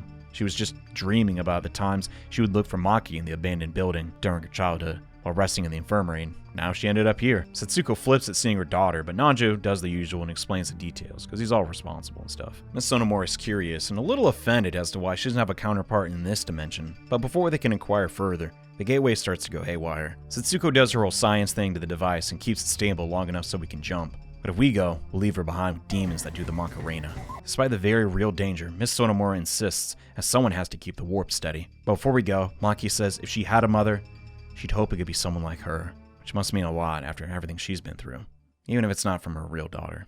After the bumpy ride, the party land in the Davis system room, and Yuka pukes all over the place. And hey, it turns out Dr. Nikolai survived being atomized, but he's a little different now, murmuring nonsense about ruin, destruction, and the obliteration of mankind. Gendo wears a lot of things, being a liar. He wasted no time using the compact to brainwash the entire planet to think just like him. World peace has been achieved, but in the worst way possible. Maki can't wrap her head around why Kendori would do such a thing. What is his reason for hating humanity this much? But he just scoffs and says, "How very unlike you, Maki Sonomura." Which is really weird because they don't even know each other. Everyone's shaken up about this and says their head is starting to hurt, save for Nanjo, who's tenting his hands and saying, "Curious. Thematically, this dungeon's amazing. This party isn't immune to the compact's influences, but our personas and our willpower are helping us resist for now. Is anyone skull burning or is it just me? It's one thing to hear it once during a cutscene, but to see it for yourself through optional dialogue is a nice touch for the climax. And the dungeon actually has a theme again. The name, Deva Yuga, is Hindu for the Celestial Age, and the exterior is based on this huge Buddhist temple. The wall textures are covered in these ancient Sumerian stone reliefs showing their version of angels, and these switches have the eyes of Ra on them. You solve a puzzle by walking a certain path to make a cross on the floor. It's a weird mix of angelic and heavenly imagery from all across the globe, as if to say he's superior to them all. But nothing for Judaism. What do they mean by this? I don't want anyone to be left out, so... Alright, now we're good. The layout's massive for the climax, but with no real gimmicks to speak of. Just a giant endurance run, as the only healing fountain is at the labyrinth's beginning. And for once, this is actually a problem. As much fun as causing the local pharmacist to go bankrupt was, the thrills run its course. Even though our healing is great, the enemy might just one-shot us because those personas have been max rank for a while and aren't gaining any more magic resist. We've been able to scrape by, but not anymore, as the enemies are now doing respectable damage in annoying formations and spam status effects. The training wheels are off, and at long last there's a real test of the combat system. If you can believe it, I don't have any criticisms actually. This place is just awesome. It has this one really nasty trick that I love to hate. On the 5th floor, you need to hit 2 switches, and it opens a pitfall marked on the minimap. Head down that, and you'll land right in front of a door with stairs to the left. If you absentmindedly head in the door, you trigger a pitfall, taking you back to the very beginning of the dungeon. Absolutely sadistic. But at least this kind of trap is telegraphed, as we've seen doors leading to pitfalls before. And the stairs are the less permanent of the two. So it's really your fault if you decide to charge straight for the door versus the stairs. Is it evil? Absolutely. Is it telegraphed and completely avoidable? Yes. And I wish there were more moments like this throughout Persona. Eventually, after navigating this massive maze, we reach the peak of the castle, and after spending a whole game chasing after this guy, we finally corner him. And surprisingly, he just doesn't care. He doesn't want to fight, or get up, or do anything. He's depressed. After having the power of God for 2 hours, he sees no point in life, as he's got nothing else to strive for. Desperate to find some meaning to his life, now he asks us why we keep going, even against insurmountable odds. The group chime in with their own hopes and aspirations for the future. Some want to find love, or become a better version of themselves. Reiji wants to end his bloodline cycle of violence, and Mark takes the chance to call Kandori a cynic. The player can answer too, and the choice is pretty obvious. The point of life is to find a point. Kind of embarrassing a high schooler as the person to give that lesson to a grown adult, but still, nothing seems to move him. Till Nanjo speaks up and roasts the living crap out of him. Kandori's just some rich kid who got life handed to him with no personality, no style. That quote on the wall, it's not even his, he stole it. There isn't an original idea in that skull of yours, is there? You climb higher and higher, no matter who you hurt. And for what? A castle with 250 of the exact same picture of Gilgamesh? You are just some sad sap that got lucky and you still can't be happy. The reason you feel so empty is because you are nothing. You never will be. That's why you're so afraid of the future. Because you're a coward who never grew up. Also, Scarface sucks. That's enough. Moments ago, Kandori is about to peacefully surrender, but Nanjo disses him so hard he has no choice but to throw hands with a child. Unironically, one of the funniest moments in gaming. He got so pissed, it cured his depression. And now we have to fight God. I'd be pissed at Nanjo. Like, I'm like, dude, he was about to give up. Can you defeat me? Can you protect the things you claim are precious? Like, duh. So our final battle is against Kandori. And with it being 5-on-1, you kind of stomp him in the nuts. I don't know what to say anymore. It's not even remotely close. But being the egomaniac that he is, he can't admit defeat. So his persona, Nyarlathotep, takes over and transforms Kandori into a god. But it's a Buddhist god, so it's not as impressive as a capital G god. Oh wait, crowd was wrong. It's a proper noun. We're gonna die. God, Kandori, has a ton of health. And is the first real dangerous boss in the game, if you can believe it. If you don't have a strong persona with high magic defense, he just one-shots you. It's really unbalanced. But I have 42 reviving items because this game's economy is horrible, so it's really just a war of attrition. That Kandori has no chance of winning, as he can't one-shot all of us in a single action unless some freak accident happens. In defeat, he admits that Nanjo was right. He's just a loser after all. A lesson he'll remember for the rest of his life, which will last approximately 5 more minutes, because he's dying. Yeah, they don't pull any, oh, he was knocked unconscious crap. We got blood on our hands. Reiji finally got what he wanted. And yet, now he feels dead inside. Before he passes on, Nanjo asks where the real Maki is. And we get the bombshell the entire game has been leading up to. The truth is, the other dimension was just a figment of Maki's imagination. The Maki, who's been with us the entire game, is just the same, the ideal version of herself, living in a perfect version of Mikagacho. Mai and Aki? Dang, I wonder who that could be. The same thing, just facets of the true Maki's identity. Unless you're 10 years old, you figured this out hours ago. But the ideal Maki didn't, and understandably isn't taking the fact that she doesn't actually exist well at all, and runs off. We search the castle high and low, until we come across a door we couldn't open before, that's now been unlocked. And inside is...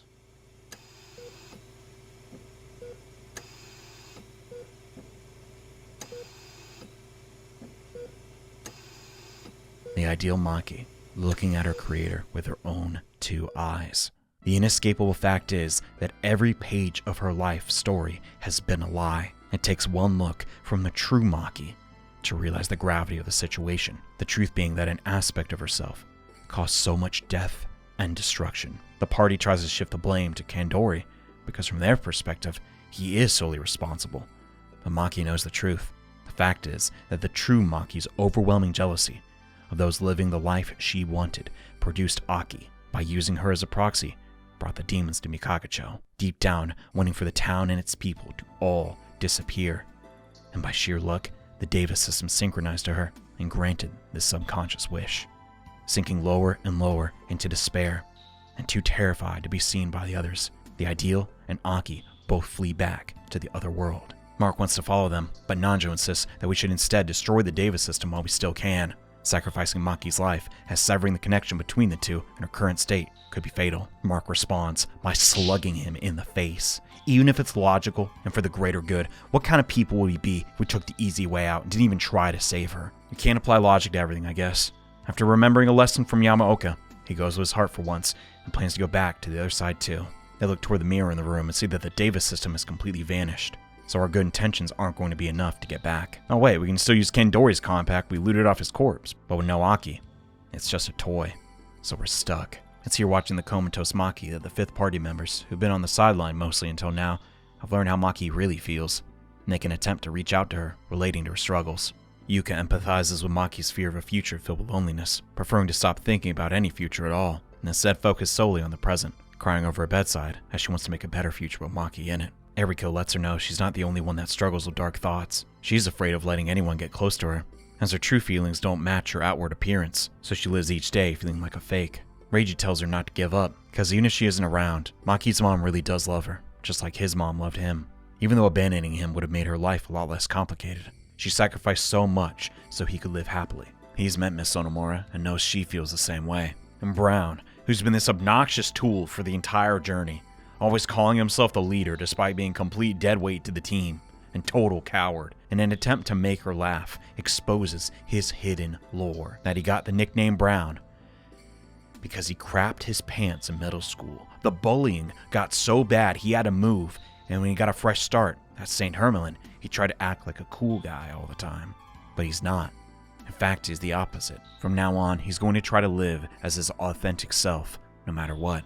It's so real. It's so raw, and it really comes out of nowhere, but makes Brown's previous character quirks all make sense, and you start to see him in a different light. But you don't get to see any of this if you didn't answer correctly back in the Lost Forest. Instead, all the Makis appear inside the castle, and Mai destroys Aki, forces the ideal Maki back into the subconscious, and the black mirror just shatters, and that's the end.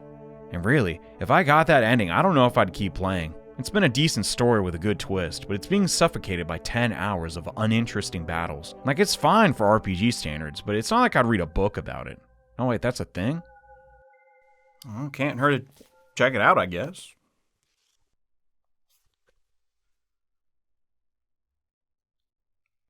Oh. Megami Ibanroku Shadow Maze is the official novelization of the game, and enhances its narrative fourfold.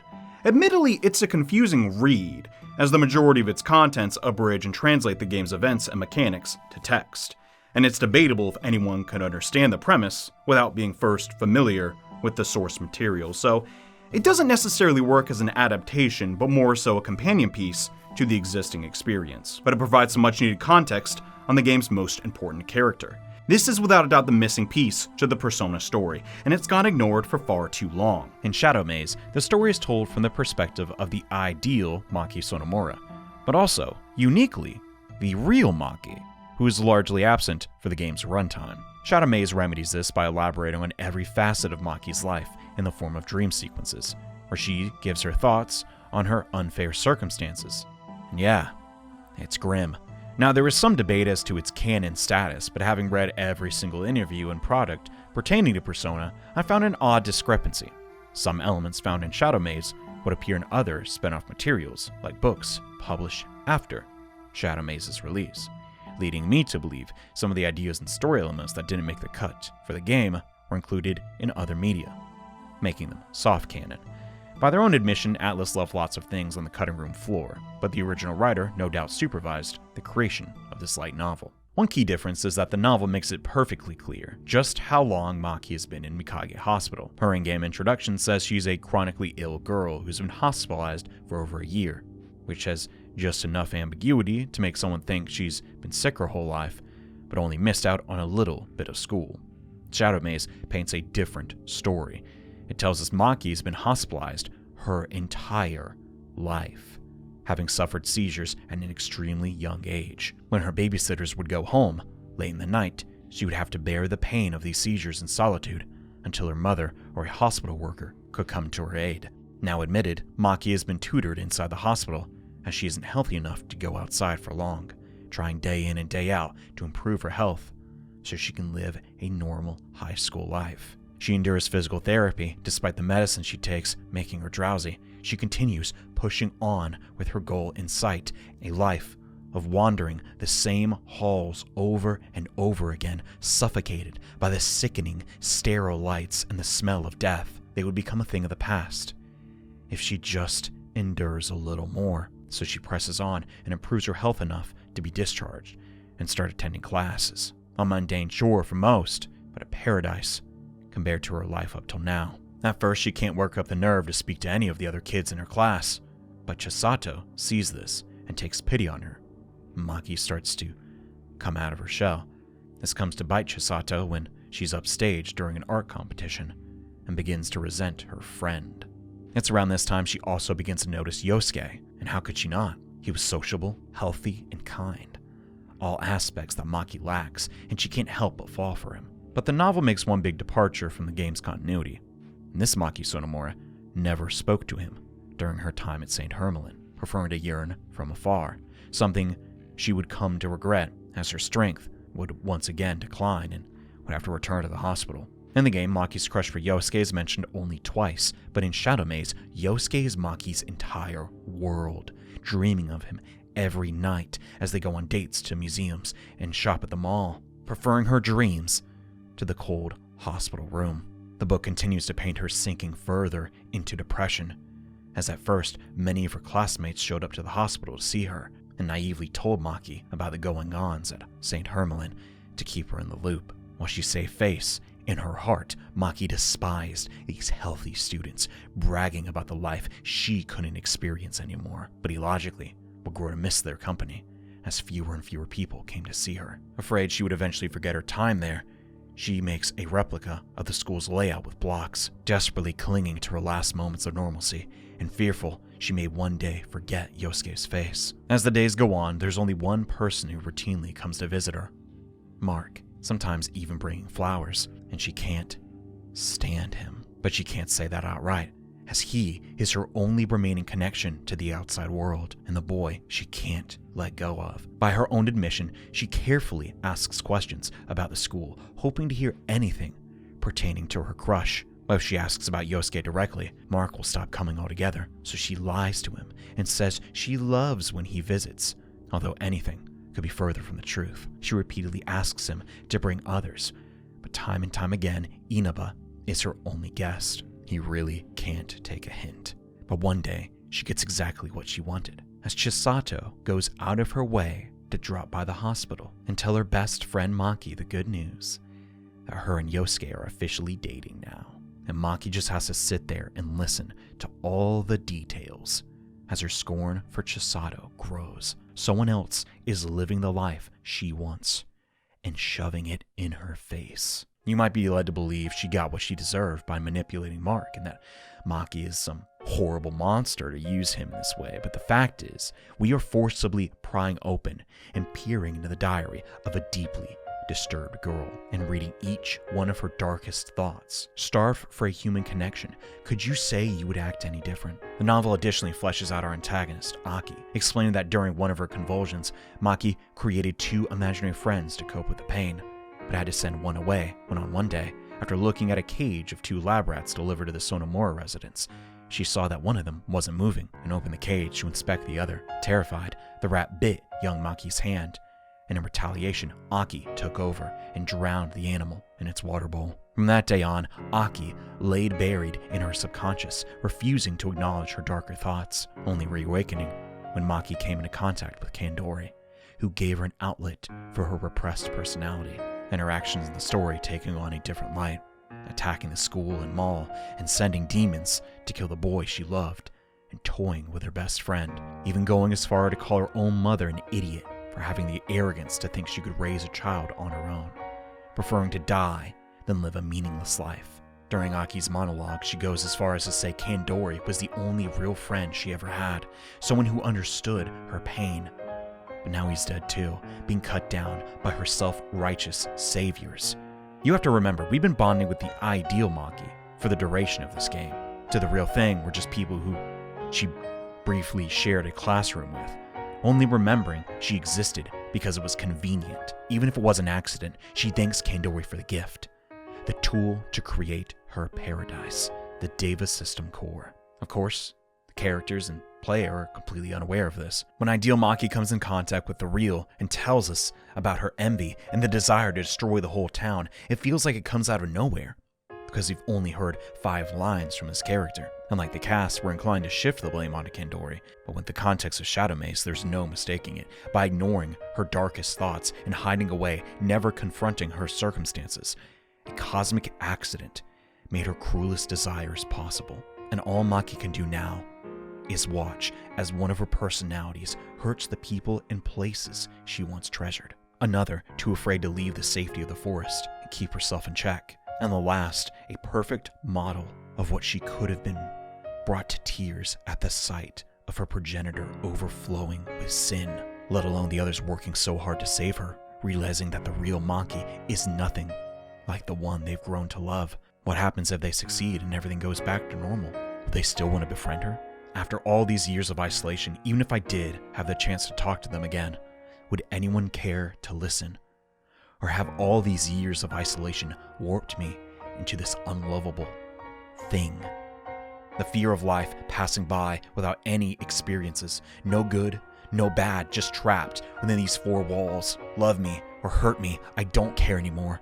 Just please, anyone, give me something to hold on to. Anything in the world to escape this life devoid of meaning. Please, someone, I beg you. I just want it all to stop.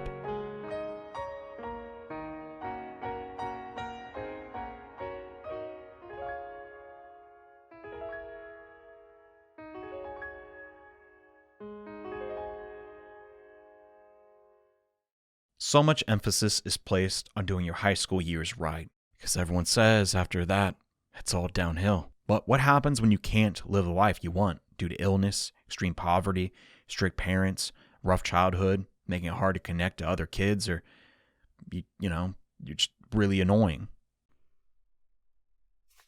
Why is the camera on me? What are you implying? While not all of us are dealing with illness, everyone out there can relate to the fear of missing out on a life worth living. And I cannot stress enough how much this novel enhances the Persona experience. Now, I'm not an idiot. I don't need absolutely everything spelled out for me, and I understand that games and novels are completely opposite forms of media. When you're writing a novel, it's just you and the story, and making a game is a completely different beast. And it's not like Dostoevsky had to worry about clipping through the floor, but the small adjustments in Shadow Mace take the story from being decent to an engaging take on existentialism. So why isn't this information present in the game? I don't know. Maybe they couldn't find a good place to convey this to the player, but the next area could have worked. The party, after taking shards from the Black Mirror and putting them into the real Maki's compact, have a way to warp back to the ideal world and arrive in the Lost Forest again. We miss Sonomura at the entrance. You explore the deepest, darkest sections of the forest, and what is normally an uneventful revisit could have been a place to show Maki's backstory. SMTF did this with the Demon Emperor Adeo and the true ending, and it was great, changing everything you knew about a character as you go through his mindscape and see his life story, and how he struggles with connection after his family splits up and can't relate to any of his classmates. On that account, he's a literal genius. He tries to find love, but only ends up getting humiliated, then catches feelings for the school nurse because she's someone who he can actually relate to, but she can't reciprocate because she doesn't want to end up on a list. Now that we know the entire town is Maki's imagination, you could achieve something similar, but they had to get this game out by Christmas, and the lead programmer's patience was running thin, so into the Accessory Media it goes, and it's a real shame, man. We get to the deepest part of the dungeon where the ideal Maki is weeping in solitude with a creepy death mask on her face, completely convinced that dying is the only way to atone. She begs the group not to look at her. Everyone tries to tell her it's okay, but here comes Nanjo with the grace of a rhino at a pottery barn and delivers his take on a pep talk. Don't say you'll kill yourself if you don't mean it. Jesus! Dying won't fix anything. If you really feel bad, take action and try to fix things instead of running away. Alright, he saved it in the second half. He's incredibly blunt and maybe even a bit rude, and I guess a kick in the butt is just what the ideal needed to hear, as you can't keep the perfect girl down for too long. With everyone back together way faster than you'd expect, we ask Mai what to do next, and she tells us Aki has fled to the worst Maki of them all, Pandora, who's planning to use the Deva system and destroy both worlds. To get to her, we'll need 3 compacts to open the door in the library. But we took Kandori's, which was a fusion of Mai and Aki's mirror, and yoinked our second off the true Maki in the real world, so we're all out of Makis to steal fashion accessories from. But there are a near infinite amount of Makis in the Sea of the Soul, so we can find one there. And luck would have it, the entrance to this place is right behind the shrine. Philemon explains that Maki can only take one person inside, so it's just the main character and her for the entirety of the next dungeon. So it's unique in that regard. And really tough, as there isn't much breathing room with just 2 characters, and you can't negotiate your way to the end, thanks to the smaller party size. It's a mostly linear path down without much incident until we come across an unusual room and find ourselves. As in literally find ourselves. There he is. He's kind of a dick. He's playing an Atlus game, so you know what that means, huh? It's already pretty eerie for the main character of the game to start talking after all this time, but then he starts to shame you depending on the decisions you made during the game. The whole time, he was there silently judging himself. When we were given 6 moral dilemmas, and you stayed true to your morals and didn't kill people and answered how the game wanted you to. You get a reward. Totems to craft the ultimate personas for your whole party. If you fail to make the correct choice even a single time, guess what? No ultimate persona for you. And the video game addicted version of yourself just tells you to piss off. It kind of comes out of nowhere. The scene's completely optional too, and really leaves an impression. Because you go the whole game never hearing a peep out of the guy, now he's just scolding you for making a stupid mistake. But with either outcome, the important thing is that Maki now knows she isn't the only one with multiple selves. It's just that Maki's is completely out of whack at the moment. Following a stream, the duo reach the Sea of the Soul and find the true Maki floating in a bubble, but she doesn't want to be seen, ashamed of what she's done, lamenting and wishing the ideal would have been born into the world instead of her. The ideal chastises herself, saying she never tried to change or confront her situation, but she still can. Hearing this, she quickly flees, wishing for the player not to see her this way, leaving behind the final compact. While brief, the Elia Cavern is the closest we get to the exploration of Carl Jung's theories on the human psyche. While the Sea of the Soul itself is an Atlus original concept, it was heavily inspired by Jung's idea of the collective unconscious, the theory that a human psyche is composed of multiple cells rather than a single identity. Inside our souls exists a multifaceted macrocosm of identities that we shift between to navigate the stresses of the world. In-game, these masks we wield are the various personas our characters equip, but these archetypes have been present within us from birth, passed down genetically from our ancestors. While Persona is just a primer on the subject, it's a novel thing to center your game around, a timeless theme of attempting to answer the big questions of how do I stay true to my ideals, and what are those ideals anyway? The subtitle of Be Your True Mind comes off a little corny when translated to English, but it's a clear message to look critically at your life and fight to live it the best you can. With all 3 compacts, we can finally reach Pandora and destroy the Deva system. But like most Atlus games, the final dungeon has another vertical difficulty spike, so we need to prepare. Yeah, no more hula dancing and knock-knock jokes. The demons there aren't messing around. They'll eat you whole and spit out your bones. I don't even want to know what they're going to do with those. Persona doesn't have anything like side quests or secret ultimate weapons to find, like the Hino Kakatsuchi or Megiddo arc from SMT. It's a bit barren in that regard, actually. Because everything is centered around Persona Fusion, and this is the game's crafting system and our source of new spells, ditching a maxed out persona is how you acquire the game's best armor and weaponry. However, most of the time this is a pretty bad trade, except with Cerberus. Release him and you get the dead ends, bullets that when shot turn the target to stone, effectively killing them. You can use them on everything, demons, gods, angels, rocks. Try wrapping your head around that one. Wait, that's just crazy to me, man. So you're telling me Chisato's a bad friend, a bad artist, and can only make 3 guys hard at a time. Meanwhile, I'm over here making a new army for the Emperor? I guess if Maki can forgive her, so can I. Speaking of, she's with Yosuke to send us off. Everyone is pretty terrified of what's on the other side of this door, as it's the first place in the game that's completely alien to us, having no real-world analog. Well, except Ellie, she can't wait to see what the heck's in there. The gang get together and promise to visit Destiny Land if they all survive, so there's something to look forward to as you open the door and make your way through the Advidia world.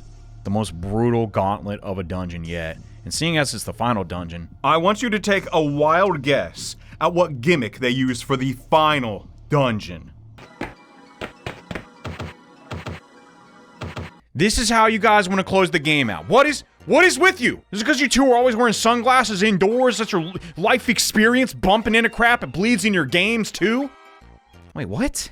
But yeah, other than that, it's just a gigantic dungeon. You've seen everything the game can throw at you at this point, so it's only a matter of time until you reach Pandora's Chamber. While most RPGs of the era have you fight against a demon king of hell or slaying an evil dragon, Persona instead achieves its goal of telling a story about saving a single person from becoming the worst version of themselves.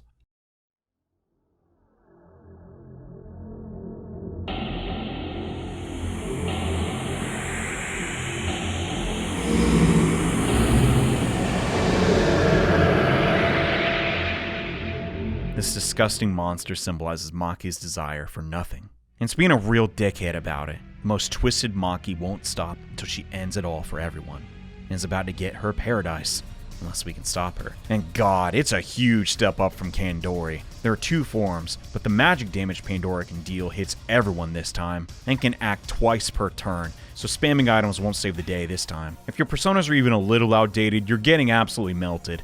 And when Pandora molts from her cocoon, her second phase, she actually becomes even more complex, which is frankly shocking. She's got a physical only phase and a magic only phase, signified by her hair color. It's easily the hardest Mega 10 boss yet, and shows up in what is otherwise a very easy game. But if you grind out the ultimate personas like Amon-Ra, Susanoo, and even Yamaoka, your chances of winning increase considerably. In the end, the ideal Maki stops Pandora and comforts her, as at the end of the day, they're both just different extremes of the same girl. All the Makis are important, and refusing to accept one of them is how they ended up in this mess. But with the job complete, the ideal has to say goodbye to everyone, as there isn't a need for Maki's ideal world anymore. She safely sends the heroes back to the real world, for giving the hero farewell.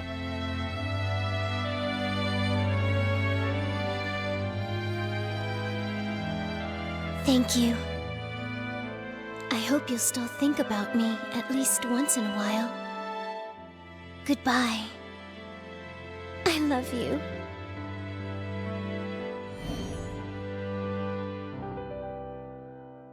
Goodbye. Some time passes and everyone eventually just forgets that a giant castle occupied downtown, as the whole Sebek fiasco becomes old news. The team survived the ordeal and are graduating. Even Maki, who after that mess came back to school, having found the resolve to try and get better again, even feeling strong enough to handle a day at the amusement park. And a pretty impactful ending scene. Everyone's forgiven Maki, and she even has a whole host of people she can call friends, who even after seeing the darkest side of her can appreciate her despite those flaws. And while it's shown that the ideal Maki is a thing for our character, I like that the game leaves it to our imagination if he feels the same way. Did they become a thing, or is he only attached to that perfect side of her? Either way, she lives on with the real Maki, so in a sense, she's still with us even now. As the credits roll, you get to see what everyone got up to after graduation. Maki's art career took off, and her mom started dating again. Mark went to school abroad, and Nanjo mellowed out and tried to improve the family business. Brown became a comedian and TV personality, telling the whole world how he grabbed his pants. Yeah, I'm serious.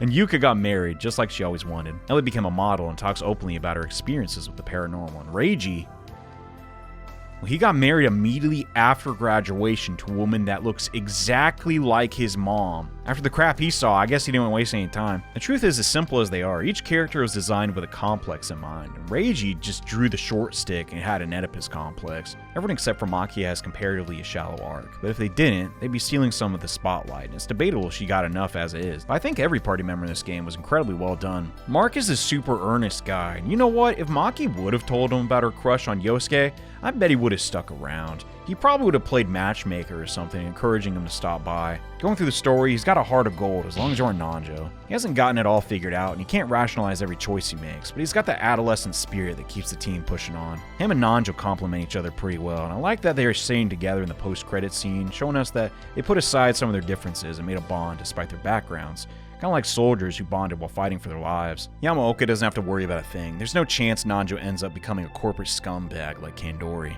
And as for the fifth party member, yeah, they don't add a ton, but it's by design, and I can't say any of them are bad or boring. You develop an attachment to your fifth after killing wave after wave of enemies, and seeing the near-death Maki makes them all grow and mature from that conflict, in satisfying ways that explore the game's core theme. Yuka ended up being my favorite after looking at the game more critically. Not every girl is going to be Little Miss Perfect, and this was back when not every girl in gaming had nuance. She's not a saint, but you know what? Most high schoolers aren't. Brown isn't too complicated either, but just a guy who wants to make sure people are laughing with him and not at him. Comedians have to have tough skin and bomb constantly to hone their set long enough to get good enough material, and can lead to a lot of self-hatred when things don't pan out. But over the course of the game, learns to laugh at himself and drops his facade so he can connect with others.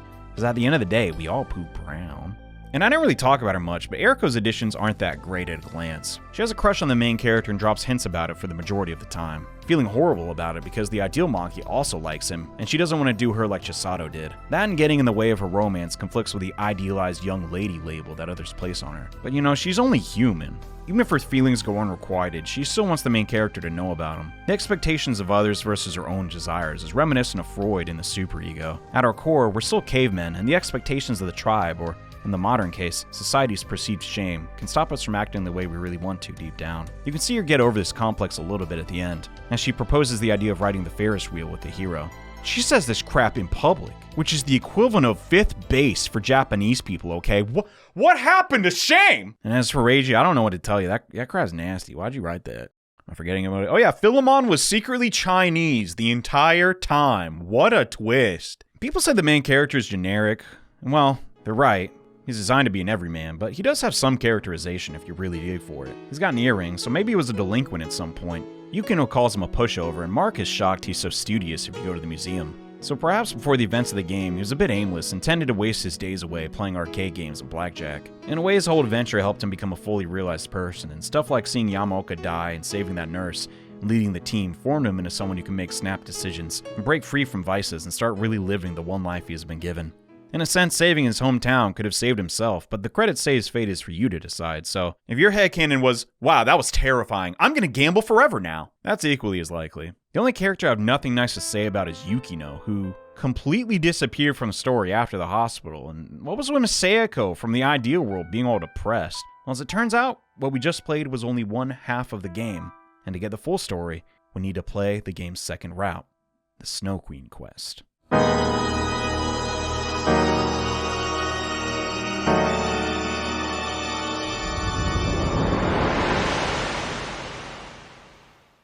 Remember back when we dropped Maki's mom off the nurse's office at the very start? If instead of leaving outside that giant hole in the wall, you chickened out and preferred the safety of the school walls, you could begin Persona's other campaign. Granted, finding this in your first playthrough like Reiji is highly unlikely, as you need to speak to 5 specific NPCs to access it. The girl in class 2-4 will tell you she heard from a classmate that the demon invasion is because of the school's curse.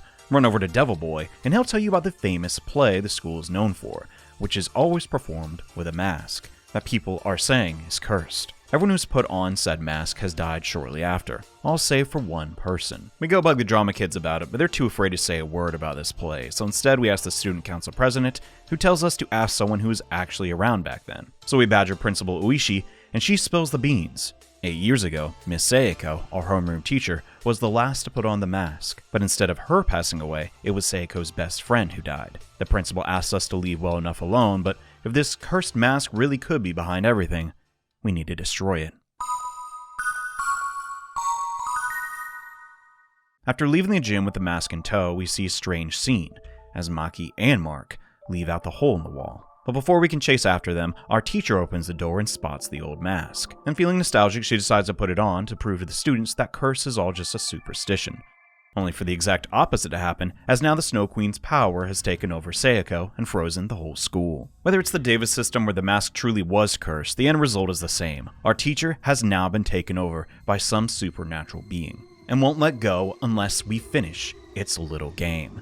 The Snow Queen will sacrifice our teacher to bring about an eternal night of stillness, freezing the entire planet unless we defeat 3 Tower Guardians within a time limit, as she hangs out here and gets the apocalypse ready. To be frank, it's a very video gamey premise, and this is made even more apparent when Philemon arrives to just shovel more exposition down our throats. On top of beating the 3 Guardians within a time limit, we need to track down 12 mirror shards for the Demon Mirror, which despite the name is actually a good thing. Repair the mirror and we can save our teacher and the whole school. So we prep for the worst and try to assemble a team to conquer the towers. In this route, Ayase and Yukino are recruited by default, and it's your choice to pick from Nanjo, Ellie, or Brown. And it's nice if you got Reiji in the Sebek route, you could recruit all the playable characters in this second quest and see the whole cast personality in just 2 playthroughs.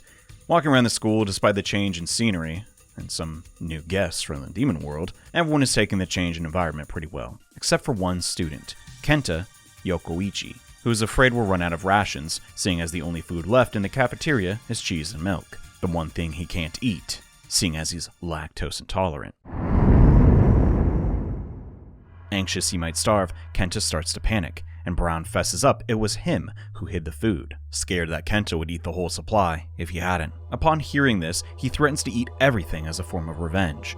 Brown shifts the blame to Yuka, who rejected him earlier today, resulting in his erratic behavior. And honestly, it's just hard to watch. It's an absurd scenario, and you might think it's a comedic scene, but when you learn Kenta's backstory, you start to see it in a different light. Similar to Maki's, it's not found in-game, but but Kenta's parents both travel for work, so he always comes back from school to an empty home. Their idea of taking care of him is to make sure he has a better education than they did, so they work long hours to afford to send him to a good school, and deposit money into his account so he can buy groceries. As a result, he isn't a child who got to experience dinners with his family, and when no one around to teach him to cook, he spends the money his family sends him on cheap convenience store food, because it's all he knows. Unsupervised, he's been binge eating most of his life, and tries to fill the void created by his parents' absence, never learning moderation or that eating your feelings away isn't a good way to cope. It does seem like he was created to mirror Maki in a way. Both are troubled teens looking to make a connection, but due to their health, have been ostracized, albeit in different ways. And when Kenta makes it to high school and shares a classroom with the most beautiful girl he's ever seen in his entire life, she's all he can think about.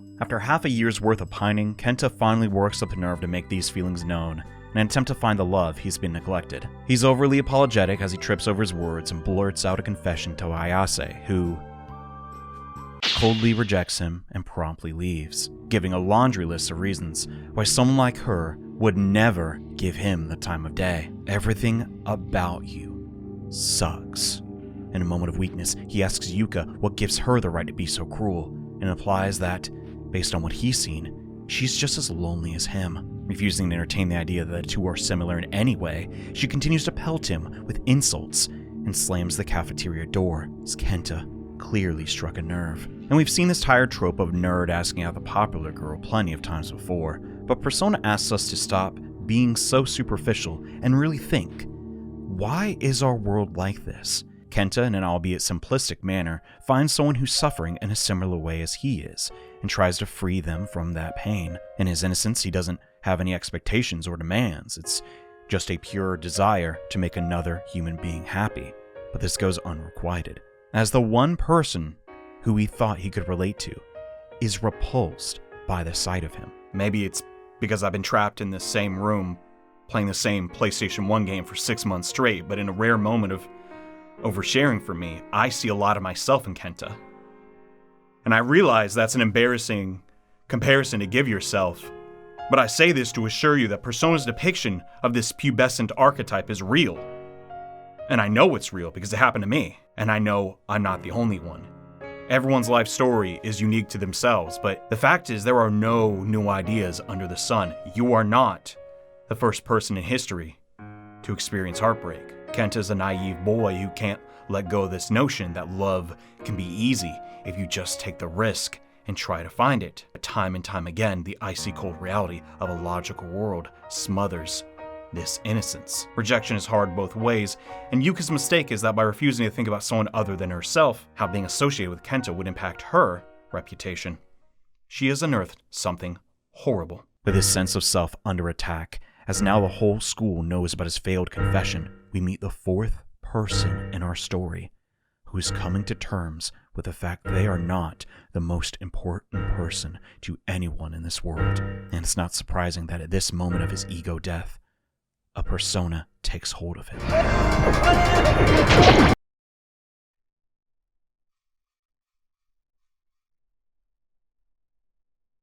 You know, on second thought, maybe we're not that similar.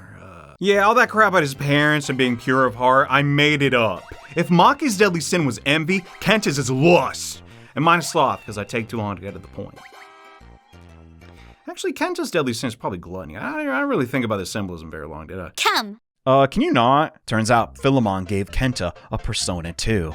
Dude, whose side are you on? But he's got size, but he has no idea how to use it, misses every attack, as our new recruits awaken their personas. He's just a joke, and honestly a really mean-spirited one, and it's borderline antithetical to the themes of Persona. Yes, you should relate to the deep-seated insecurities of your fellow human, as long as they're a doll-like beauty like Sonomura. But Kenta?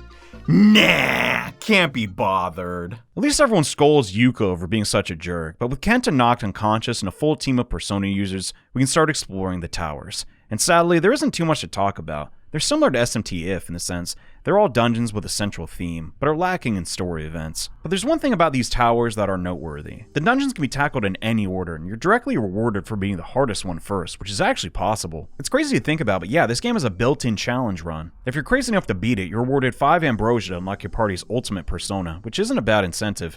I've never done it before, so let's try it out. Well, seeing as the first enemy we fight one-shots us, I guess we gotta do some prep work first. To get all the ambrosia, we first have to create a new save file. Play the entire game over again, if you can believe it, up until we find Miss Sonomura at the shrine. Once Mark and Nanjo leave the party, we need to grind for an hour straight in the small area between the shrine and the school. Don't worry, Miss Sonomura, we're almost done. Just a bit longer. Hang in there, please. And simultaneously get enough money to gamble in the casino for items. 14 hit me. 19 hit me. God dang it. With about 9,000 coins or more, we now repeat the steps to unlock the Snow Queen quest and purchase items in the school halls. For whatever reason, I guess Tadashi's uncle just died and his soul went to the demon world. His heart wasn't pure, I guess. But his loss is our gain, as we can buy a full moon tablet here, just like in the Sebek route, and scorching tablets from the casino to infuse into our personas. We take all this crap over to Igor, and on a new moon, fuse a Lilim, who's immune to almost all magic, and some random garbage so our allies can contribute a little. When fused on a new moon, there's a 25% chance that Lilim will use her desperation move and revive us, which is insanely important in this next dungeon, because its central mechanic is death, and being able to avoid that makes it a whole lot more manageable. All this preparation may sound ridiculous, like we're triple bagging before prom night even starts, but I assure you it's mandatory to pull this off. I'm sorry, this video's been a little lowbrow at times. I gotta cut that crap out. You have to beat this entire... You know what? No, I won't. This is a very phallic video game. I am on theme. You have to beat this entire dungeon in one go. There's no saving, there's a time limit, and the enemies vastly outlevel us, even after all that grinding we did. So only players with a firm grasp of the combat can even think about doing Thanatos Tower first. Thanatos, the Greek god of death, is no joke. Don't even think about laughing at those oversized skulls and how goofy a person would have to look to die to make them. This place is dead serious, okay? It doesn't take long to meet the tower's guardian, Yuriko Yamamoto, who acts like an idol or game show host in juxtaposition to the scenery. Her first game involves blowing out one of two candles to open a door. Ooh. An obvious trap, but we need those mirror shards, and you know me, a pretty girl tells me to do something, I ain't gonna argue. But in doing so, we get introduced to this tower's gimmick. If you die, or in this instance, blow out this candle, your persona is sealed and you need to go to Tartarus to get it back. The whole theme of death here ends up being a royal pain, especially when trying to complete this challenge. Before we could just spam reviving items in each other and get away with anything. But now, if you die a single time, you have to backtrack to the second floor of the dungeon. Normally we just camp right outside the door and farm EXP with minimal risk, but the time limit cuts that idea down real quick. So our only option is to abuse the demon contact mechanic and pacify each enemy as we climb the tower. It's actually crazy you can do this, but outside of some key demons, you don't have to fight anything at all, given you have each foe's favorite phrase written down. So that's exactly what we do. Crawling our way through the floors and only fighting battles we know we can win, with minimal casualties, thinning their numbers with negotiation and finishing off the stragglers. With our party positioned this way, the demons have to get through our human shields before they can even dream of hitting us for our weakness.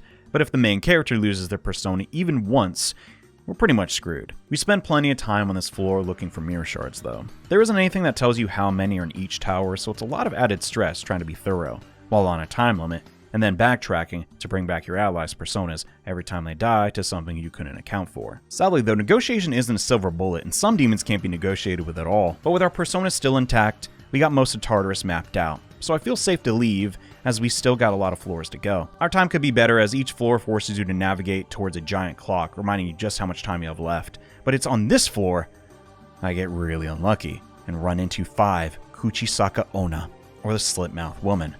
A demon who can't be reasoned with unless you have Reiji. Well, it's just too bad he isn't even in this route. We try our best to get something other than angry, as sad or happy would at least buy us some time.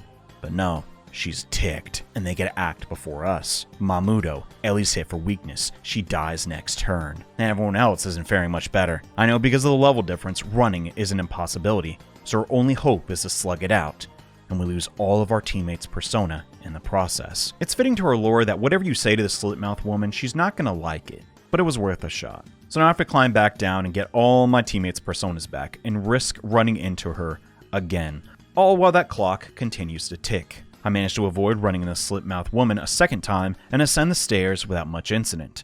As we climb the tower naturally, the demon's levels climb too, as we're now fighting foes typically found in the Deva Yuga, despite us just starting this route. And it's here we have a very distinct encounter with 4 doppelgangers. Normally not a problem to negotiate with, as Yukino can persuade them with ease, but something unusual happens at the start of this battle. The demons want to talk to us first. A scenario that happens so rarely I make a major mistake and decline their offer, as we're in a hurry and I didn't even bother to read the text box. But unbeknownst to me, after this impulsive decision, demons would no longer speak to you. Meaning we have no choice but to fight enemies that we have no hope of defeating. The doppelgangers attack first and cut down everyone except the main character and leave Brown in the red. Megidolon connects for big damage, but it's not enough. Doppelganger sets Brown to the Shadow Realm with a cross. For the first time, we are sent to the front row, staring down 4 demons who can all hit us for weakness. We are completely screwed if this next spell misses. I'm outsped by the demons. The first enemy gives me a spell, which is harmlessly absorbed. The second does the same. The third follows his brethren and feeds our Lilim, another Zeo. Unfortunately, the final doppelganger delivers a hearty knuckle duster straight to my skull. Nearly half my health vanished from a basic attack. Finally, my turn, and I wipe out all the demons, save for one. We are now at a standstill, but I know it's a speed tie, so it's anyone's guess who goes first. But will the doppelganger go for a lightning kick and one-shot me? Or will I win the 50-50 and it casts a spell, which I'm immune to? After thinking over my options, I go for the Megidolon, winning the speed tie, and miss. Ball luck balances out when the demon deposits 48 big ones into my HP bar. Surely the next hit will do it. So I bring out Lilim again, but she whiffs again.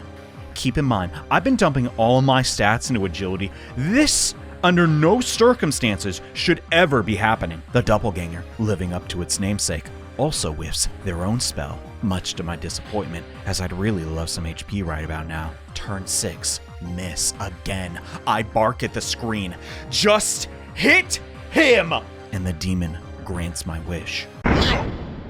118 damage. My HP bar hitting red for the first time ever. I assess my options. If I use an item in full heal, we risk being crit. Maybe my sword or gun would be more accurate, but because the game has 28 different types of damage, I don't know if I can go for that. And as per usual, the analyze function is useless. There is so much on the line, and dying here means we have to repeat the tower and risk running into Slitmouth Woman again. So I close my eyes and hit the X button. Here goes!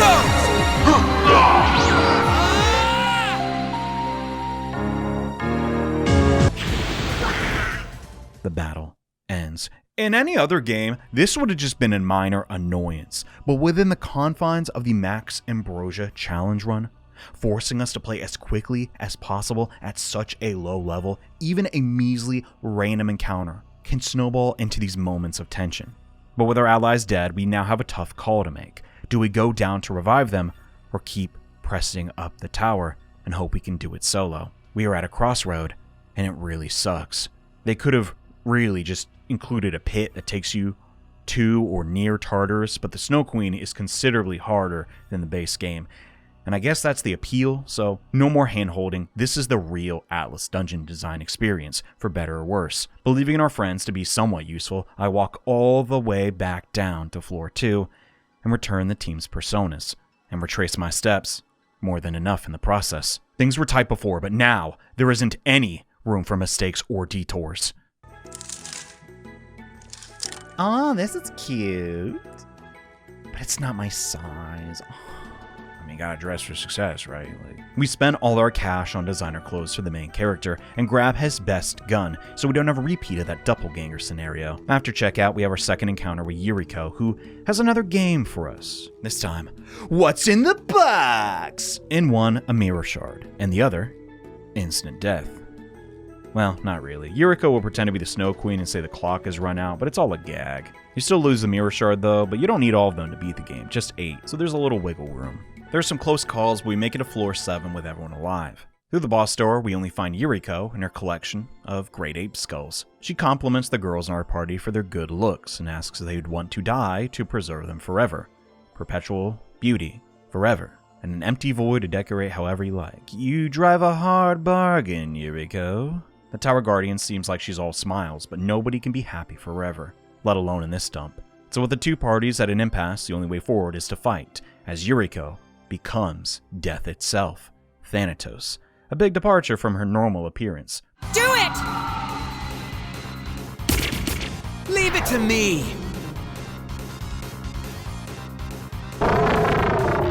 Persona! Here, Personi! I failed. What? No joke. No!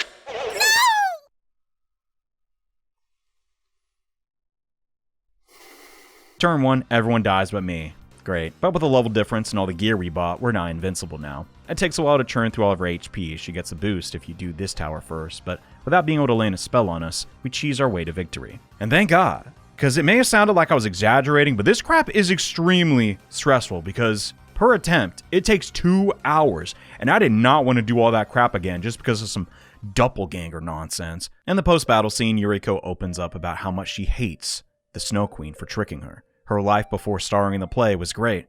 Her family loved her and she had tons of friends, but the fear that one day it would all disappear filled her nights with existential dread. Instead of seeing her happiness gradually decline as time went on, she preferred to instead peak in high school, literally, and die, maintaining her beauty but living forever trapped in this tower as its guardian. But now we've granted her final death, and she can finally rest. It's a very brief appearance compared to the moments in the Sebek route, but it does make me wonder what the aim was here. Yuriko has a distinctly 80s-inspired hairstyle, so it could have been some commentary on the lost decade, as when Persona came out, the country was in the midst of a giant recession, and the national suicide rate went up over 30%. Going from such an extreme high to an extreme low so quickly made a ton of people feel hopeless, like life would never be that good ever again. In general, the whole game has this undercurrent of the struggle to find hope in desperate situations, but the Snow Queen characters don't get that much spotlight given its hidden nature. Makes you think though, maybe the other Tower Guardians have a similar dilemma, so now we aren't just fighting to save our teacher and classmates, but these tortured souls who, in their inexperience, took the Snow Queen's dubious promise at face value. Well, not exactly. With 3 Ambrosia in hand, the rest of Snow Queen Quest is going to be cake. Our main character is yoked out of his mind after being fed all the XP from Thanatos. Send in the Slipmouth Woman and the Doppelgangers. I'll kill both of them. We keep with the Greek god theme and barge into Nemesis Tower next, the god of retribution. And this tower's gimmick is a bit unclear. The gang, feeling cocky, just start calling the Guardian a coward at the front door, and Michiko Matsudaira just comes out and immediately laughs, like, she tries to spare Brown, calling him handsome. This guy? Really?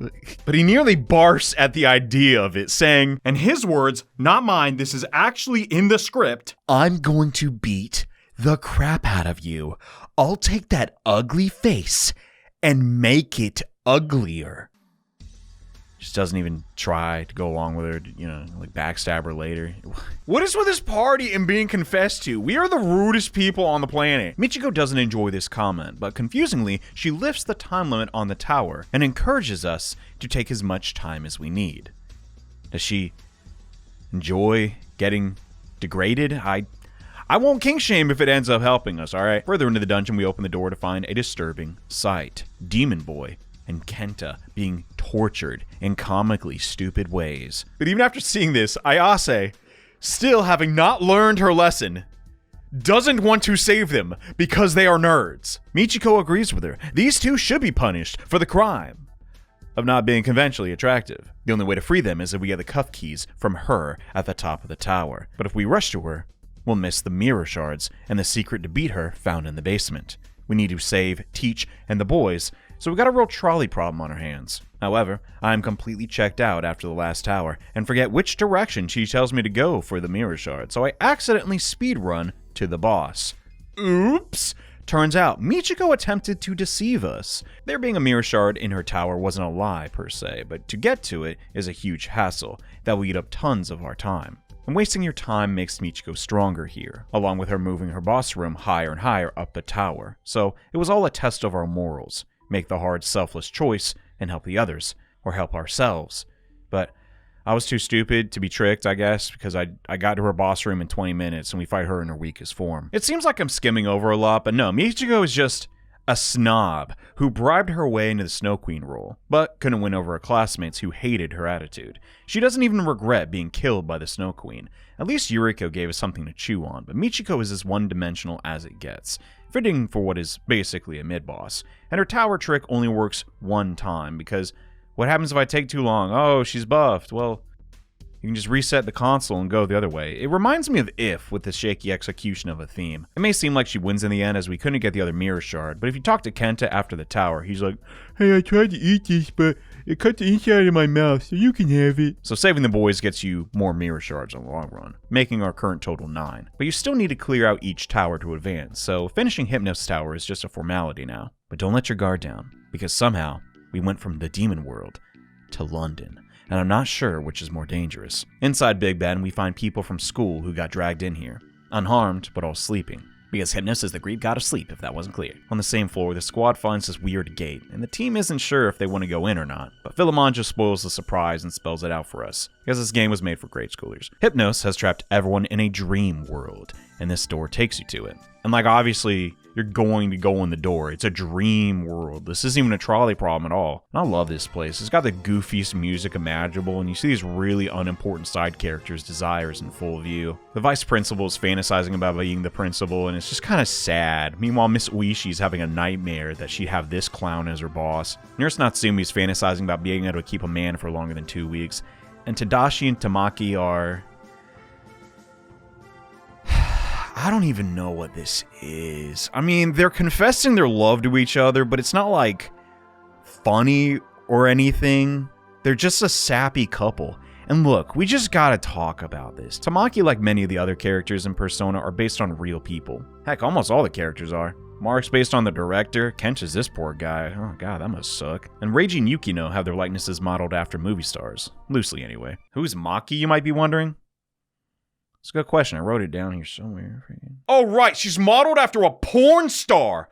What is wrong with you guys? Wait, where you at? You guys gotta stop jacking off. This is getting out of hand. But back on topic, Tamaki Uchida here was based on a real-life person.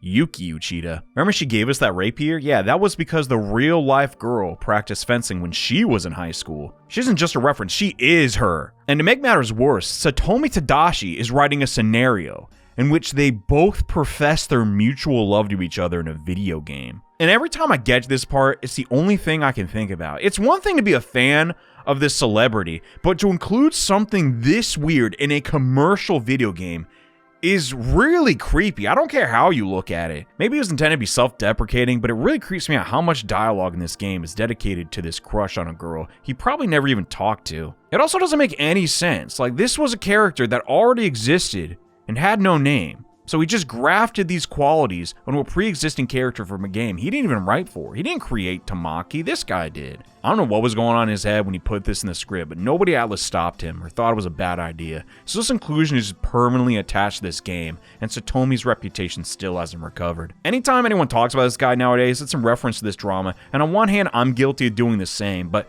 he did some really great writing outside of this. That is, you have to have teenagers comment on how handsome you were when you're sleeping and have your uncle wishing he could argue with Tamaki just once. God, yeah, that's a good word for it. But yeah, escapism is bad. Life is but a dream. We wake them all up with a pinch on the cheek. But before heading out, tucked away in the corner of the dream world is a lone room, and inside, we find the tower's guardian with her persona and stop to chat with her. Instead of killing the people she kidnaps, she prefers to place them inside a sleeping spell, as in her mind, the waking world is inferior to our dreams. We personally don't agree with her, so Kumi uses her persona to show her life before she entered the tower, and was chosen for the lead role by her own merit, much to the chagrin of the other members, as she hasn't been showing up for rehearsal, making excuses she needs to study despite ranking 3rd on the last exam. But her clubmates don't buy the excuse and proceed to insult her. Feeling guilty, she makes a concentrated effort to practice more, hoping to maintain her social circle, but is scolded by her father, who insists she quit messing around and put the work in to get good grades, as he's sacrificing a lot to send her to Hermelin. Suffocated by the demands of others pushing her around, Kumi imagines a gentler place, an ideal world where she wouldn't have to suffer. Her perpetual dream. But this explanation doesn't change anyone's minds, and the adults in the party can't even wrap their heads around why she'd be sad in the first place. Eriko points out the obvious, that instead of standing up for herself and doing what she wanted to do with her life, she ran away, too scared to have any confrontation, taking the easy way out, blaming everyone else, instead of telling the drama kids to kick rocks. She'd rather die. It's pathetic, and the team doesn't have any sympathy for her. But I do. She has a docile personality, likely due to her upbringing because her dad was an alcoholic. It's easy to say sticking up for yourself is a solution, but she's just a kid. And how can you stick up for yourself whenever your turn is more hostility? I'm not saying dying is the answer, but I think the game undermines just how difficult it is for someone with a weak heart to navigate this dark and uncaring world. Whee! I'm in a dream world, bullying depressed little girls. Ooh, no, I toilet! Whoa! Yeah, it's screwed up, but she's already dead. Ain't crap we can do to fix it. We pinch the Kumi in the dream world's cheek to wake her up for the boss fight, so we can get a mirror shard, and then check on the others for the last two. I'm poking a bit of fun at the Guardians here, but given how brief they show up, it's hard to sympathize with them. They're almost perfect strangers. At least Maki helped the party and we could talk to her, albeit a perfect facet of her personality. But even with the cutscenes and unique assets given to Kumi, it's not exactly a deep character. None of them really are. She's just a shallow antagonist for the party to beat down with their superior worldviews and power of friendship. And you can really tell this is where the budget started to dry up. Funny enough, I had the same feeling with SMT If. Yeah, it's relevant again. That game had an additional scenario called the Akira route, with a new dungeon and bosses to fight. And while it does share the same enemy pool as the base game, the whole time I was thinking, man, what if they just took the effort it took to make 2 unique routes, and instead made one route that was really good? The director even joked about this by saying, "God dang it, why did we make the friggin' Snow Queen quest? Oh yeah, we didn't be the Guardian yet. I've been slacking a bit, seeing as the time limit's really forgiving here. But Kumi's resting at the top, and the party are ready to throw hands with a depressed narcoleptic, but Hypnos fights for her instead. And it goes about how you'd expect. With no hopes of beating us herself, she admits defeat and mourns the life she could have had. She had a fraction of our resolve. The blockheads in the party gloat and call her a nerd, but Eriko shares some words of sympathy. Admitting you're weak and have faults is the first step to becoming truly strong. And she passes on to the afterlife. And with that, we fixed the mirror and got all 12 shards and collected all 5 ambrosia. A total victory. With 8 or more shards, we hold up the demon mirror to the Snow Queen, and out comes the spirit of a 4th girl, before fighting the mask itself. With it beaten, Sayako is free and tells us that the spirit inside the mask was her best friend in the drama club, Tomoe. She shows us what happened all those years ago when Tomoe won the role for the Snow Queen instead of Sayako. At first she was happy, but then rumors started spreading that Sayako dropped out because she was afraid of the mask and its curse. Feeling she'd been tricked, the mask creates a self-fulfilling prophecy and attaches itself to Tomoe, burning and killing her. In retrospect, Sayako can't say for sure what the truth was. Did she refuse the role out of fear? Or did her support for her friend result in Tomoe's death? We may never know the truth, but that introspection will have to wait another day because the school's frozen and all the mask business still hasn't blown over. By shooting the mask with countless bullet holes, we freed Tomoe's persona, the Night Queen, Nyx, who's ready to unleash the eternal night at the peak of the Snow Castle. We saved our teacher, but may have doomed the rest of the world in doing so. So what happens if you didn't get enough mirror shards? Well, the Night Queen succeeds regardless, but faster this time, and freezes all the NPCs you met during the quest. But before you suffer the same fate, Sayako and Tomoe use the last of their strength to get you out of the school. In the end, the world is completely frozen solid, with your party being the sole survivors. Honestly pretty grim, even for Persona. But you'd have to screw up pretty hard to only get 7 shards, so not too many people know about this one. Conversely, if you manage to get 12 shards, you see a special scene where Tomoe gives context to what the mirror did for her, showing how the grudge of her best friend distorted her. She thinks the demon mirror will be helpful, but carrying it's a pain, so she turns into armor for the main character and tells us to look for the rest of the set in the old storage room up in the tower. She gives us her blessing and asks to end the cycle of the cursed mask once and for all. Yuka and Yukino get some development after seeing what happens when you live a flippant life, and we're off to the final dungeon. And it's gigantic. Like 2 Deva Yugas stapled together. At first it begins with this obnoxious grid where the only way to get to the stairs is through one specific path. But then you get to the next floor and there's this segment of trial and error as you continue to fall in these pits until you can eventually discover the only path forward. Just more trial and error bullcrap to waste your time. But around here we get to talk to 2 snow people, Raiho and Reiho, who will trade your ambrosia for ultimate Persona totems. But as much of a pain as it was to get them, we don't really need them because the room with the Spiegel set is on the same floor. But just because you know where it is, doesn't mean you can get it easily. They could have just put the armor in a box. We'll stuff every dungeon with tons of those with nothing in them, but not here. Instead, you get this really obtuse dialogue where Brown thinks he found a 10,000 yen bill, but Yukino corrects him. Even though this is the room where you're supposed to find the Spiegel set, I can't find the thing. I try talking to everyone, thinking maybe the 2 frozen students are some kind of clue. Did Tomoe lie as some kind of final screw you? That wouldn't make any sense. No. Turns out you're supposed to step on this one random tile and look down to find a piece of paper that now allows you to inspect the item in the room to get the armor. Why'd you have to make me jump through all these loops? You could have just turned the mirror into the armor on the ground floor. This was so overly complicated, it's comical. But as cryptic as all that was, it's well worth the trouble, as this armor mitigates our weakness to physical attacks, thanks to all the evasion it gives. So we can beat everything in the castle now with ease. Combat may be solved, but we still have to navigate the rest of the place, and floors 5 through 8 will make you want to pull your hair out. It's 4 interconnected floors with 63 stairs linking each level to one another. And there's only one exit. Discerning where you need to go is next to impossible. It's not so much of a puzzle as it is just a means of wasting more of your time. The absolute bottom of the barrel of Atlus level design. The devs claim in interviews that they don't intend for their games to ever be purposely challenging, but I find that hard to believe. Because with no landmarks, your best bet is to just step on every single tile until you find a way out. But you can't really do that either because some paths overlap, so it's just this seemingly never-ending maze until you get desperate enough to look up the solution. But I can understand if you made it through all this crap, you're probably going to tough it out and just suffer long enough to find a solution. Terrible final dungeons aren't even a unique problem just to Atlus. Mr. Atoy, the final dungeon is horribly unbalanced, sir. This random bear is stronger than the final boss. Should we work on it more? F it. But if anything, we get the opposite problem here. They made a maze that was just so bad that I bet nobody even wanted to playtest it, so they just shipped it as is, as it's not even in the main campaign. Whatever, it sucks, we just gotta do it. But there is one really weird thing about this middle segment. In a completely skippable room, tucked away in this mess, is Kandori. Well, a young Kandori. He went to St. Hermelin too, and this segment is supposed to be an older renovation of the school's student council room. He's such a narcissist. He had to show up in this route too. God, I hate him. He doesn't have much to say other than to go find her in the rooms below. And wouldn't you know, Maki's here too. The only real hint you have of Maki being a tortured soul outside of Aki's inclusion in the base route. The only reason I bring this up is because if you didn't find them down here, which is a real possibility, the next scene will be extra confusing.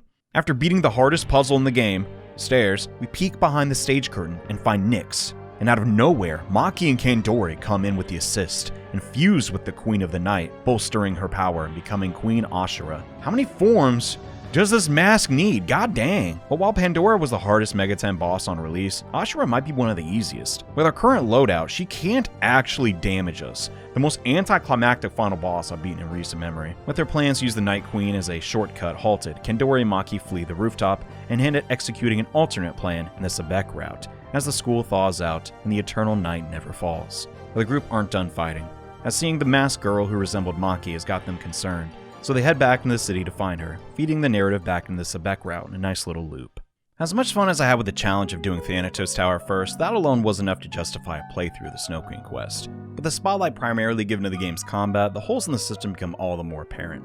Being confined to one area means no exploration, and with each tower completed, our main reward just becomes another maze to suffer through. It's going to become tiring with no story developments to break up the cycle. I love the side characters, but funny enough, despite them being the stars here, they get more development in the Sebek route. Yukino, who's the face of this route, is a no-nonsense kind of gal, who's static. She wants to save Seiko because her teacher believed in her when she was a delinquent, and she's laser focused on achieving that goal. And there's an optional scene where after hearing Seiko and Tomoe's story and getting all the mirror shards, Yuka starts to think, maybe she could be a little nicer? It's not like we get a scene of her saying sorry to Kenta afterward, but maybe she did. We don't actually know who she got married to after all.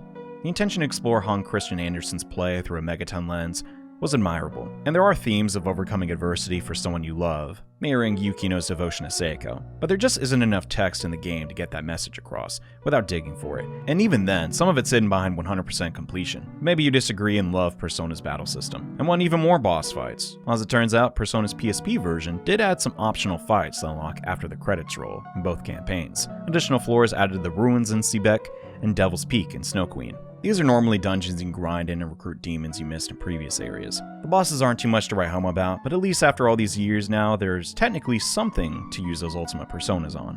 It's light on mechanics, but does some fun stuff with the floors, having mini puzzles, like Demon Trivia Night and Never Turn Right or else you'll fall down a hole in the floor. But I found this really weird thing while playing through the one in Devil's Peak. There are these crystals that spawn bosses on the last floor, and some of them just spawn 6 level 1 slimes. Now, I'm not a game developer, but if I were making a JRPG, I would definitely have my test battle be the max enemies allowed at the lowest level, so I'm pretty sure that's what's going on here. This may be the first Atlus game I've played with undocumented, unfinished content inside it, which is emblematic of the post-game as a whole. It's not that substantial or amazing or even well thought out, but fighting Mr. Bear outside of the bad ending was a fun inclusion, I guess.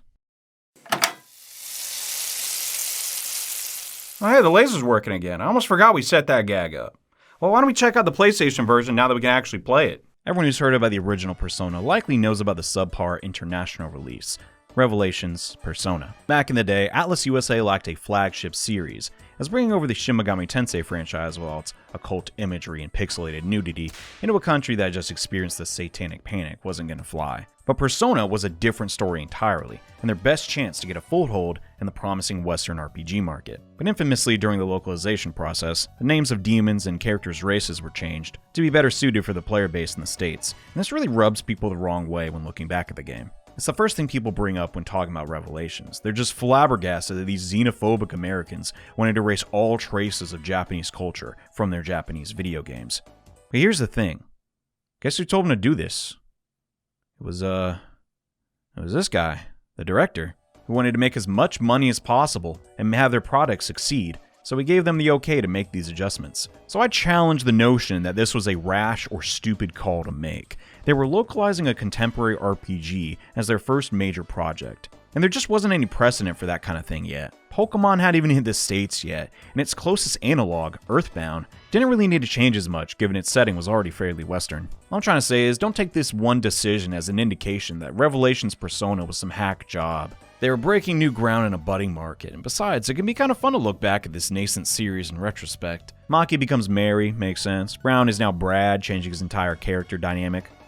How could they do this? What is wrong with him? Kandori becomes Guido, the Rock, Sardinia, reinforcing the negative stereotype that Italians only care about minerals. Alana, we can sum her up in one word.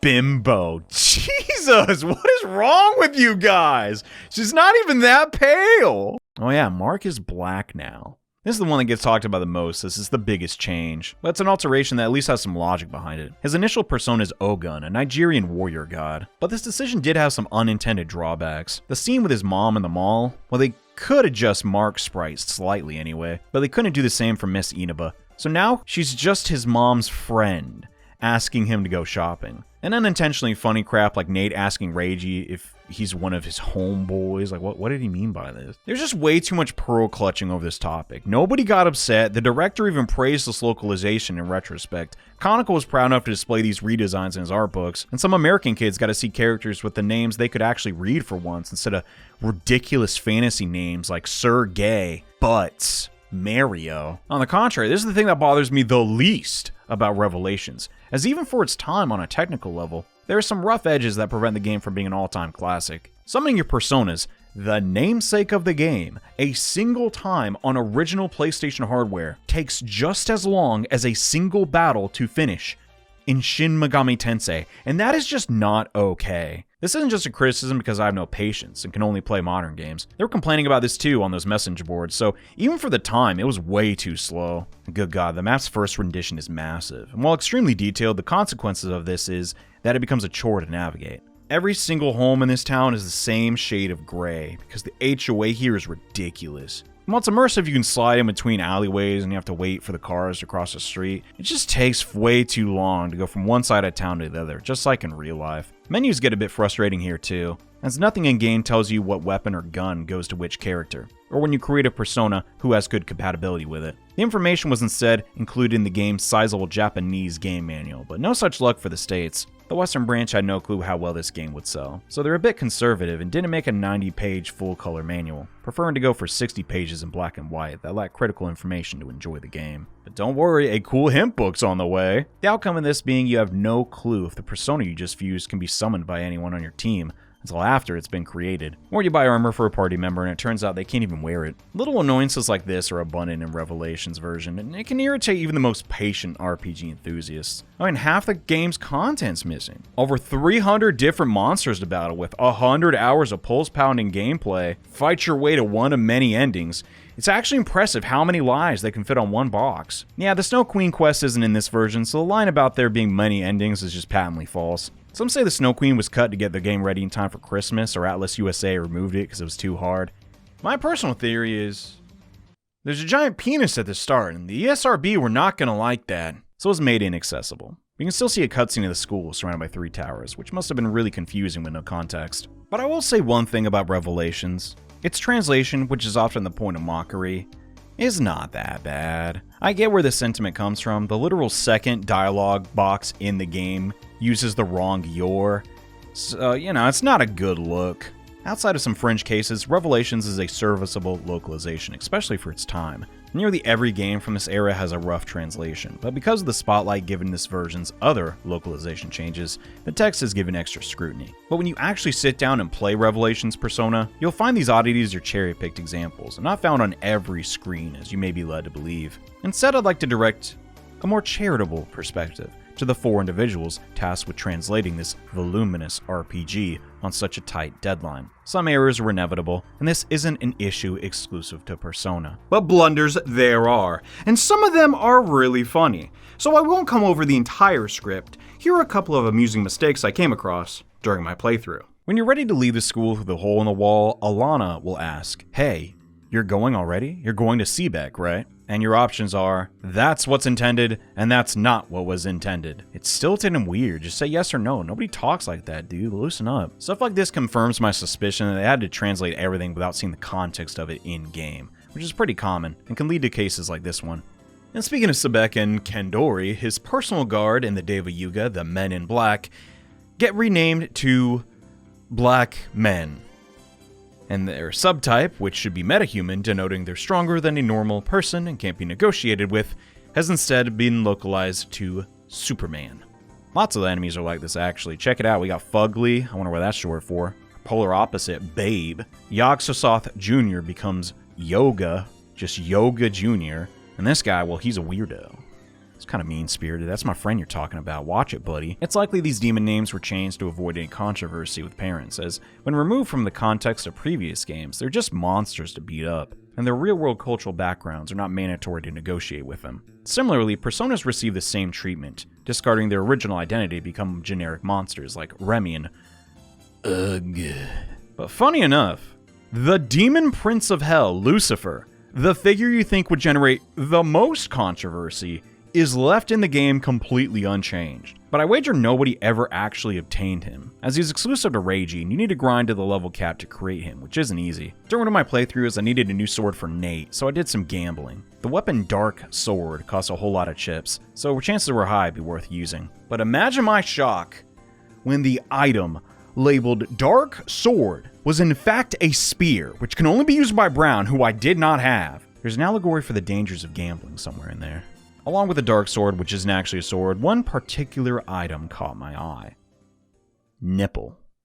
Just nipple. Is there anything as sad in the world as a singular nipple? An unfortunate translation of nibble, which is the shortening of Nibelheim, an alternate spelling of a location in Norse mythology, Niflheim, where the goddess Hel resides, which you obtain by fusing 2 demons with the nipple. None of this ruins the game, of course, and outside of the odd error here and there, Revelations is a byproduct of the compromise made to bring it to Western consumers. When Guido transforms and proudly declares that he is now Super Guido, I can't even pretend to be mad. But one particular string of text is tarnished without question.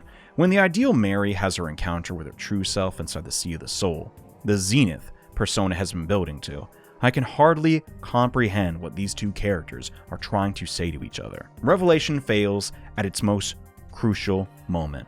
Did you try to change things? What things have you done? Or did you just cry in bed? What destroys everything is your own feelings in your heart.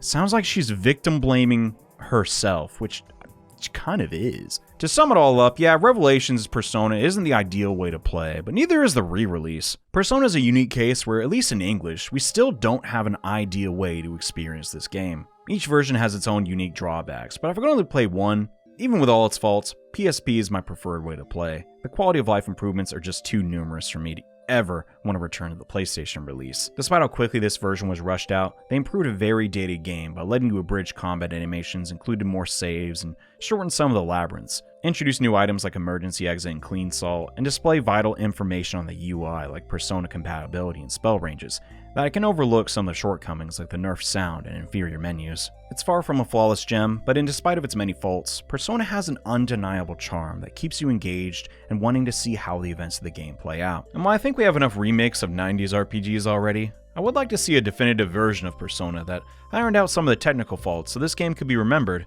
not as an archaic relic, but a cutting-edge story in a time where video game narrators were still in their infancy. Persona went on to sell over 500,000 copies, the company's biggest hit ever. The shareholders were pleased, fans loved it, and everyone at Atlus got laid.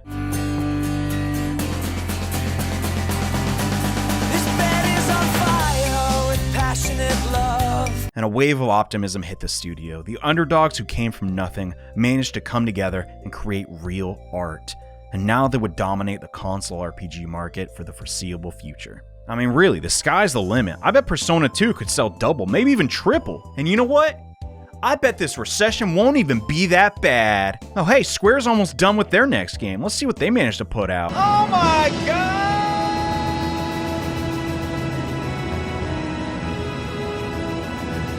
Yeah, Atlus were living large for all of 6 months, until Final Fantasy VII just blew them completely out of the water, so they weren't exactly living on easy street yet. But even after Final Fantasy changed the console RPG forever, Atlus retained a sizable fanbase despite the comparatively inferior aesthetics of Persona. Years after its debut, Japan got plenty of supplementary media, so to make this video comprehensive, let's check out some of this other stuff. In addition to Shadow Maze, there's a prequel novel called Kandori's Ambition, and it really seems like a great idea to flesh him out. Even though Kandori is the antagonist for the bulk of the runtime, we don't get to learn much about him, and I kinda see why. Even after 210 pages about the guy, my opinion on him hasn't changed much. He's an egotistical, self-righteous social climber with a god complex. He inherited these traits from his father, who put great importance on the Kandori bloodline, being superior to everyone else. The book acts as a prequel to the game's events, and we read about Kandori's first contact with Maki's ideal world, Sebek's first demonic encounter, this is where that whole SS lore came from, by the way, and a subplot that takes up way too many pages, involving a hostile takeover of Sebek's parent company, helmed by Kandori and his assistant, Miyashita Mayo. Miss Mayo loves Kandori, and works hard to assist him in his endeavors, but in the end, Kandori backstabs everyone, including her, and climbs the corporate ladder without them. After awakening his persona Nyarlathotep, he betrays her again by killing her to satisfy his persona's bloodlust. Humorously, the most interesting chapters of Kandori's Ambition are when the story focuses instead on Maki. She beats him even in his own book, and it's not even close. While I can commend the light novel for being an original story that fleshes out the game's lore, you just don't get to see a new side of Kandori. And he doesn't even have a convincing fall from grace. And the twist that Kandori would sell out the young workers at Sebek to serve himself isn't bad writing per se, as it's consistent with everything we know about him as a character. It just isn't a compelling origin story, given how rigid Kandori's source material is. He just lacks the depth to carry a whole novel, which is why I assume the author included Maki's chapters to pad the length. The much more captivating read is the game's official manga adaptation, which I've been showing panels of throughout the video. It starts out as a completely faithful retelling of the game's events, but later diverges from the source material and adds their own twist to the story. The most notable addition is turning our silent protagonist into his own character, with backstory exclusive to this release. He's no longer just the boy with the pierced ear, but Naoya Todo, who was childhood friends with Maki and knew her mother before all the Deva system crap went down. This change in his history gives him a better reason to want to get revenge on Kandori, as instead of Setsuko giving us the key to Sebek, Naoya sneaks into the nurse office at night to grab it himself, as he isn't going to let someone hurt Auntie Sonomura and get away with it. Which is a cool inclusion, gives him some agency that he wouldn't have as a self-insert. There's actually a lot of focus on Naoya in the manga, as in Maki's pocket dimension, he runs into the ideal version of himself, who wants to see the true self dead. In this continuity, Naoya had a twin brother who died at a young age. When they were both kids, Naoya was sick, and Kazuya, feeling bad for him, went out to buy his brother some manga to read, so he wouldn't be bored while stuck inside, but rushed home to show him, and was hit by a car. Naoya blames himself for it to this day, and gave himself the ear-piecing as to reclaim some of his identity, as his mom still mistakes him for his brother. In the Sea of the Soul, they have a final showdown, and Naoya comes out on top, forgiving himself and moving past his trauma. It's amazing, and way more interesting than our other self just being some brain-dead masher who only plays high tiers. But this arc ends up hogging so much spotlight that nobody else gets development other than Naoya and Maki, and changes their dynamic in a way I don't really like. Someone like the idea of childhood friends bonding over the course of a journey together, but I prefer when they were perfect strangers, just two people who came to learn to like each other after realizing they have a lot in common, as they struggle to come to terms with the fact that both have sides to themselves they're ashamed of, and need to work on and overcome. Dude, I blocked that! Are you kidding me? This game is trash, dude. But I will put my foot down and say I hated one thing in particular, that this perverted mangaka snuck into this comic. In all the versions of the story, Aki calls Kandori Daddy. In the manga, they take this aspect of her character way too far, as just randomly, Aki transforms into a slightly older version of herself and puts emphasis on her promise to do anything for her daddy. When I read this thing, I was stun-locked, as there is just no other way to interpret this scene. What is wrong with you guys? Oh my god, wait, a woman wrote this?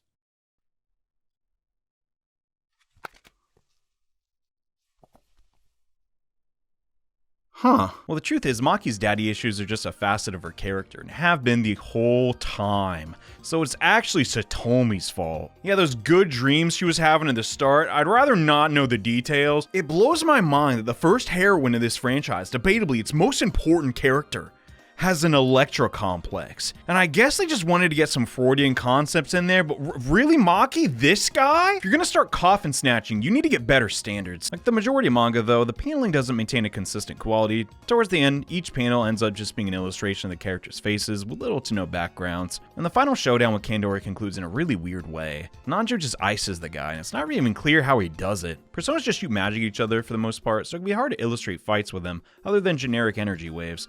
But Nanjo swings his sword, and then Kandori just says, let's settle this, and I guess he dies?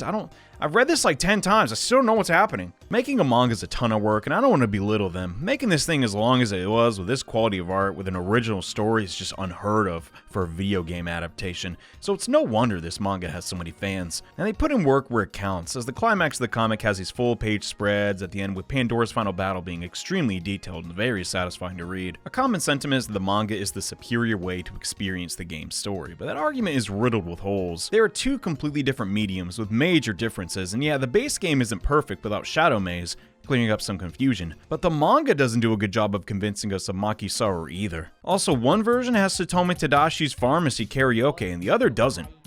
I rest my case. In all seriousness, if you like games, play the PSP version with mods. If you prefer manga, read the manga. Let's get back what I know best. Video games. Well, this one's a phone game, but it still counts. Persona, Anomalous Tower Chronicle, is a mobile original title, and it's about as great as you would expect a 2006 Cellular spin-off to be. The game takes place during the events of the main game, as the party uses the Davis system to chase after Kandori. But we get brought to a parallel dimension before reaching the ideal Maki's world. Inside this realm, the player navigates the titular tower for 100 floors, with freedom waiting for them at the peak. The narrative is paper thin, as you'd expect. Track down the 8 orbs and use them to activate the device at the top of the tower to return home. On the second floor, a little girl named Maria wants to tag along and escape with us, and she stays pretty quiet as we reunite with the other Persona users and grab the Dragon Balls, only to discover at the end of the journey that Maria was a bloodthirsty demon all along, who only used us to escape. Why didn't she kill us on floor 2 when we were at our weakest? Well, you need 8 people to hold up the 8 orbs, as they have a condition placed on them that only one individual can hold an orb at a time. But we've now opened the pathway for Maria to reign hell on Earth. Why did she want to leave in the first place? Well, by her own admission, this tower is boring. And boys, she ain't lying. Anomalous Tower is a chore. With each floor you climb, the exits to the stairs become more difficult to find, all the while random battles rob you of your supplies, which are all lost upon death. I wish there was more to say about it, but it's really a barren experience. 7 hours of tedious fights, lacking any complexity. But when you consider the alternative to this was typing 80085 into your graphing calculator in a pre-smartphone world, I could see how Anomalous Tower could be an amusing time sink, if you were nostalgic for Persona 10 years after the fact. But outside of that narrow time frame, its status as an antiquated bore isn't worth disputing. And finally, it's debatable if it even counts as a game, but let's end with Persona Digital Collection for Windows 95. An odd mix of collector's item and software for fans who wanted to own everything pertaining to Persona. Inside you get a short book with some words from the creators, and a behind-the-scenes look at who helped make the game. There's some fun art and photography in here too. Cosplays of the characters. This one's a little weird though. They pants Reiji on a particularly cold day from the looks of it. They just can't help themselves. It's everywhere with these guys, dude. But the main attraction is the CD-ROM, which comes with a respectable collection of minigames. The school festival that got sidetracked because the whole Davis system ordeal's back on, and everyone is invited. Each stall of the festival is themed to a character. Activities like a time puzzle for the art club, Brown's guessing game where he hides in a toilet, and Miss Sayako has us cleaning the gym as a game. Nanjo always wins though, which is wild to me. He's never performed manual labor a day in his life, but some of them are just activities. Nurse Natsumi asks you to describe your symptoms with 20 yes or no questions, then prescribes an item from the game to cure your ailment. Ellie reads your fortune using spell cards, and Devil Boy lets you browse the game's demons and hear their voice lines. God, what am I doing with my life? Yeah, the games on display are more on the childish side, but this style of activity center was a growing niche for kids, so nothing here is terribly complex. Outside the games, you get to watch some of the PlayStation games' FMVs and music videos featuring the demons and characters. And they're just so charming. I love when Philemon T poses and turns in the logo, funniest crap I've ever seen. It's crazy to think about today, but before internet speeds were respectable, CDs like these came with wallpapers for your desktop. If you wanted to see this after booting up your computer. It's a product of its age, but it's not exactly Atlus's first piece of software for computers. But we'll be saving that for next time. Persona was a creative, experimental title that took up the task to ask a generation of kids a hard question. What is the best way to live? Is there a way not to just survive the day-to-day, but find my own path and live true to my beliefs? And while you can't hand a teenager an essay on existentialism and expect them to get it, a game that explores that theme is what games would eventually evolve into. Persona was a trailblazer in a time when games were just seen as novelties and children's toys. But like a good book, it could change your entire perspective upon completion. Games even in this formative state can be a primer on these complex ideas, and if the player can grasp them, even a little, all the months of planning and coding would be time well spent, showing the next generation of adolescents that we are all unique, but share a common humanity. Everyone spends their days all struggling to appease their sense of self-importance in this absurd world of conflicting egos and ideologies. Mark and Nanjo, Kendori and Maki, Yuka and Kenta, no matter your country of origin, age or gender, we as human beings all type the same generic crap at the bottom of music videos. Each of us may appear completely different, but at our cores, we all just want to live a good life, even when circumstances outside our control impede our pursuit of happiness. It's weird, it's rough, and debatably the best parts of its story are found in some obscure book. But in spite of its flaws, my time with Persona has been unforgettable, and I just wanted to share a fraction of that joy with as many people as I could. And that concludes the Persona 1 retrospective. But don't go yet! I know what you're thinking. I know the question on your mind. Johnny, did you destroy that PlayStation 1 for comedic effect? No, I did not. I purposely bought a destroyed PlayStation, cleaned it up, so I could stuff baloney into it. God, it sounds really odd when you say it out loud like that. Thank you for making it to the end of my first multi-hour video essay. How'd I do? I know there's a lot of competition. It's not necessarily like, an unheard of thing. There's no shortage of these videos. This is the first one that I made, and it's the 30th anniversary of Persona. Our brand is sort of associated with these games, so in light of a lull in Persona games and new announcements, as egotistical as it may sound, I took it upon myself to try and fill that gap with some of my own Persona OC. And I know it's a little rough around the edges, but I like to think of it as, you know what, this is my first one.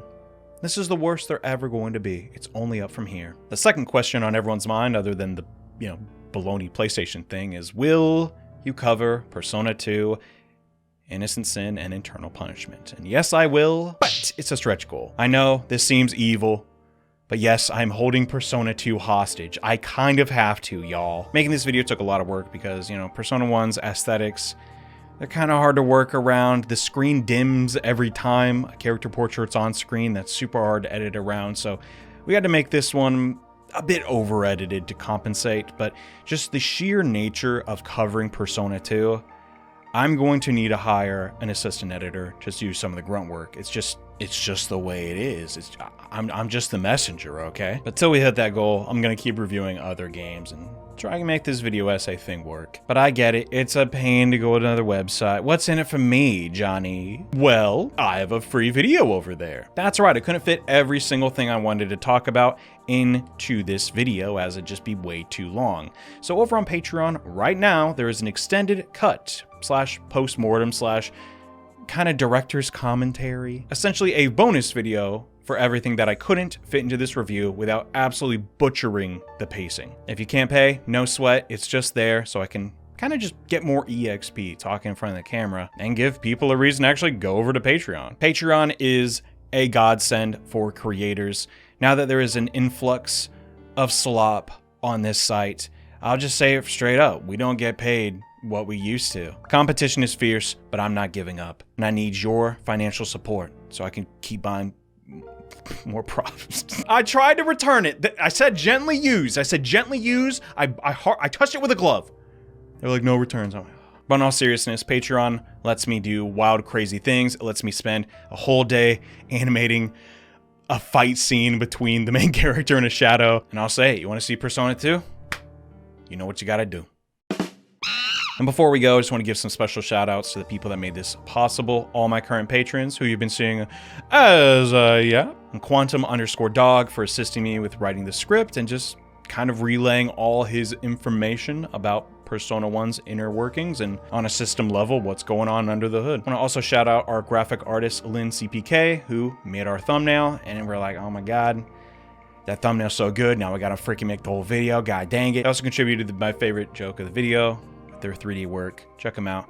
And Pimbic Lemon, who created the illustrations you saw in this video, the Maki and the Now You Duke Nukem, which you really didn't get to see. We had this idea of a joke. We used the artwork. The joke didn't really work out, so we had to cut it. It was like Boomer Shooter, Persona. I don't know. He looks so sick. We gotta put it in the video somehow. But this was not a one-man job. Thank you just to all my friends and family for just encouraging me. They're like, dang, Johnny, you should do this. You should make this video. And you should mix it up, you know, if you feel like you're done with Let's Plays, which I don't know. I feel like I am now. Like a whole world of possibilities open up before me. Like, oh my god, I can talk about this game. I can talk about this game. Oh my god, I can... Anyway, you've been great. I'm gonna get back to work on our next video, which will come out sooner than you might think. Thanks so much. See you next time. More videos coming soon. Bye.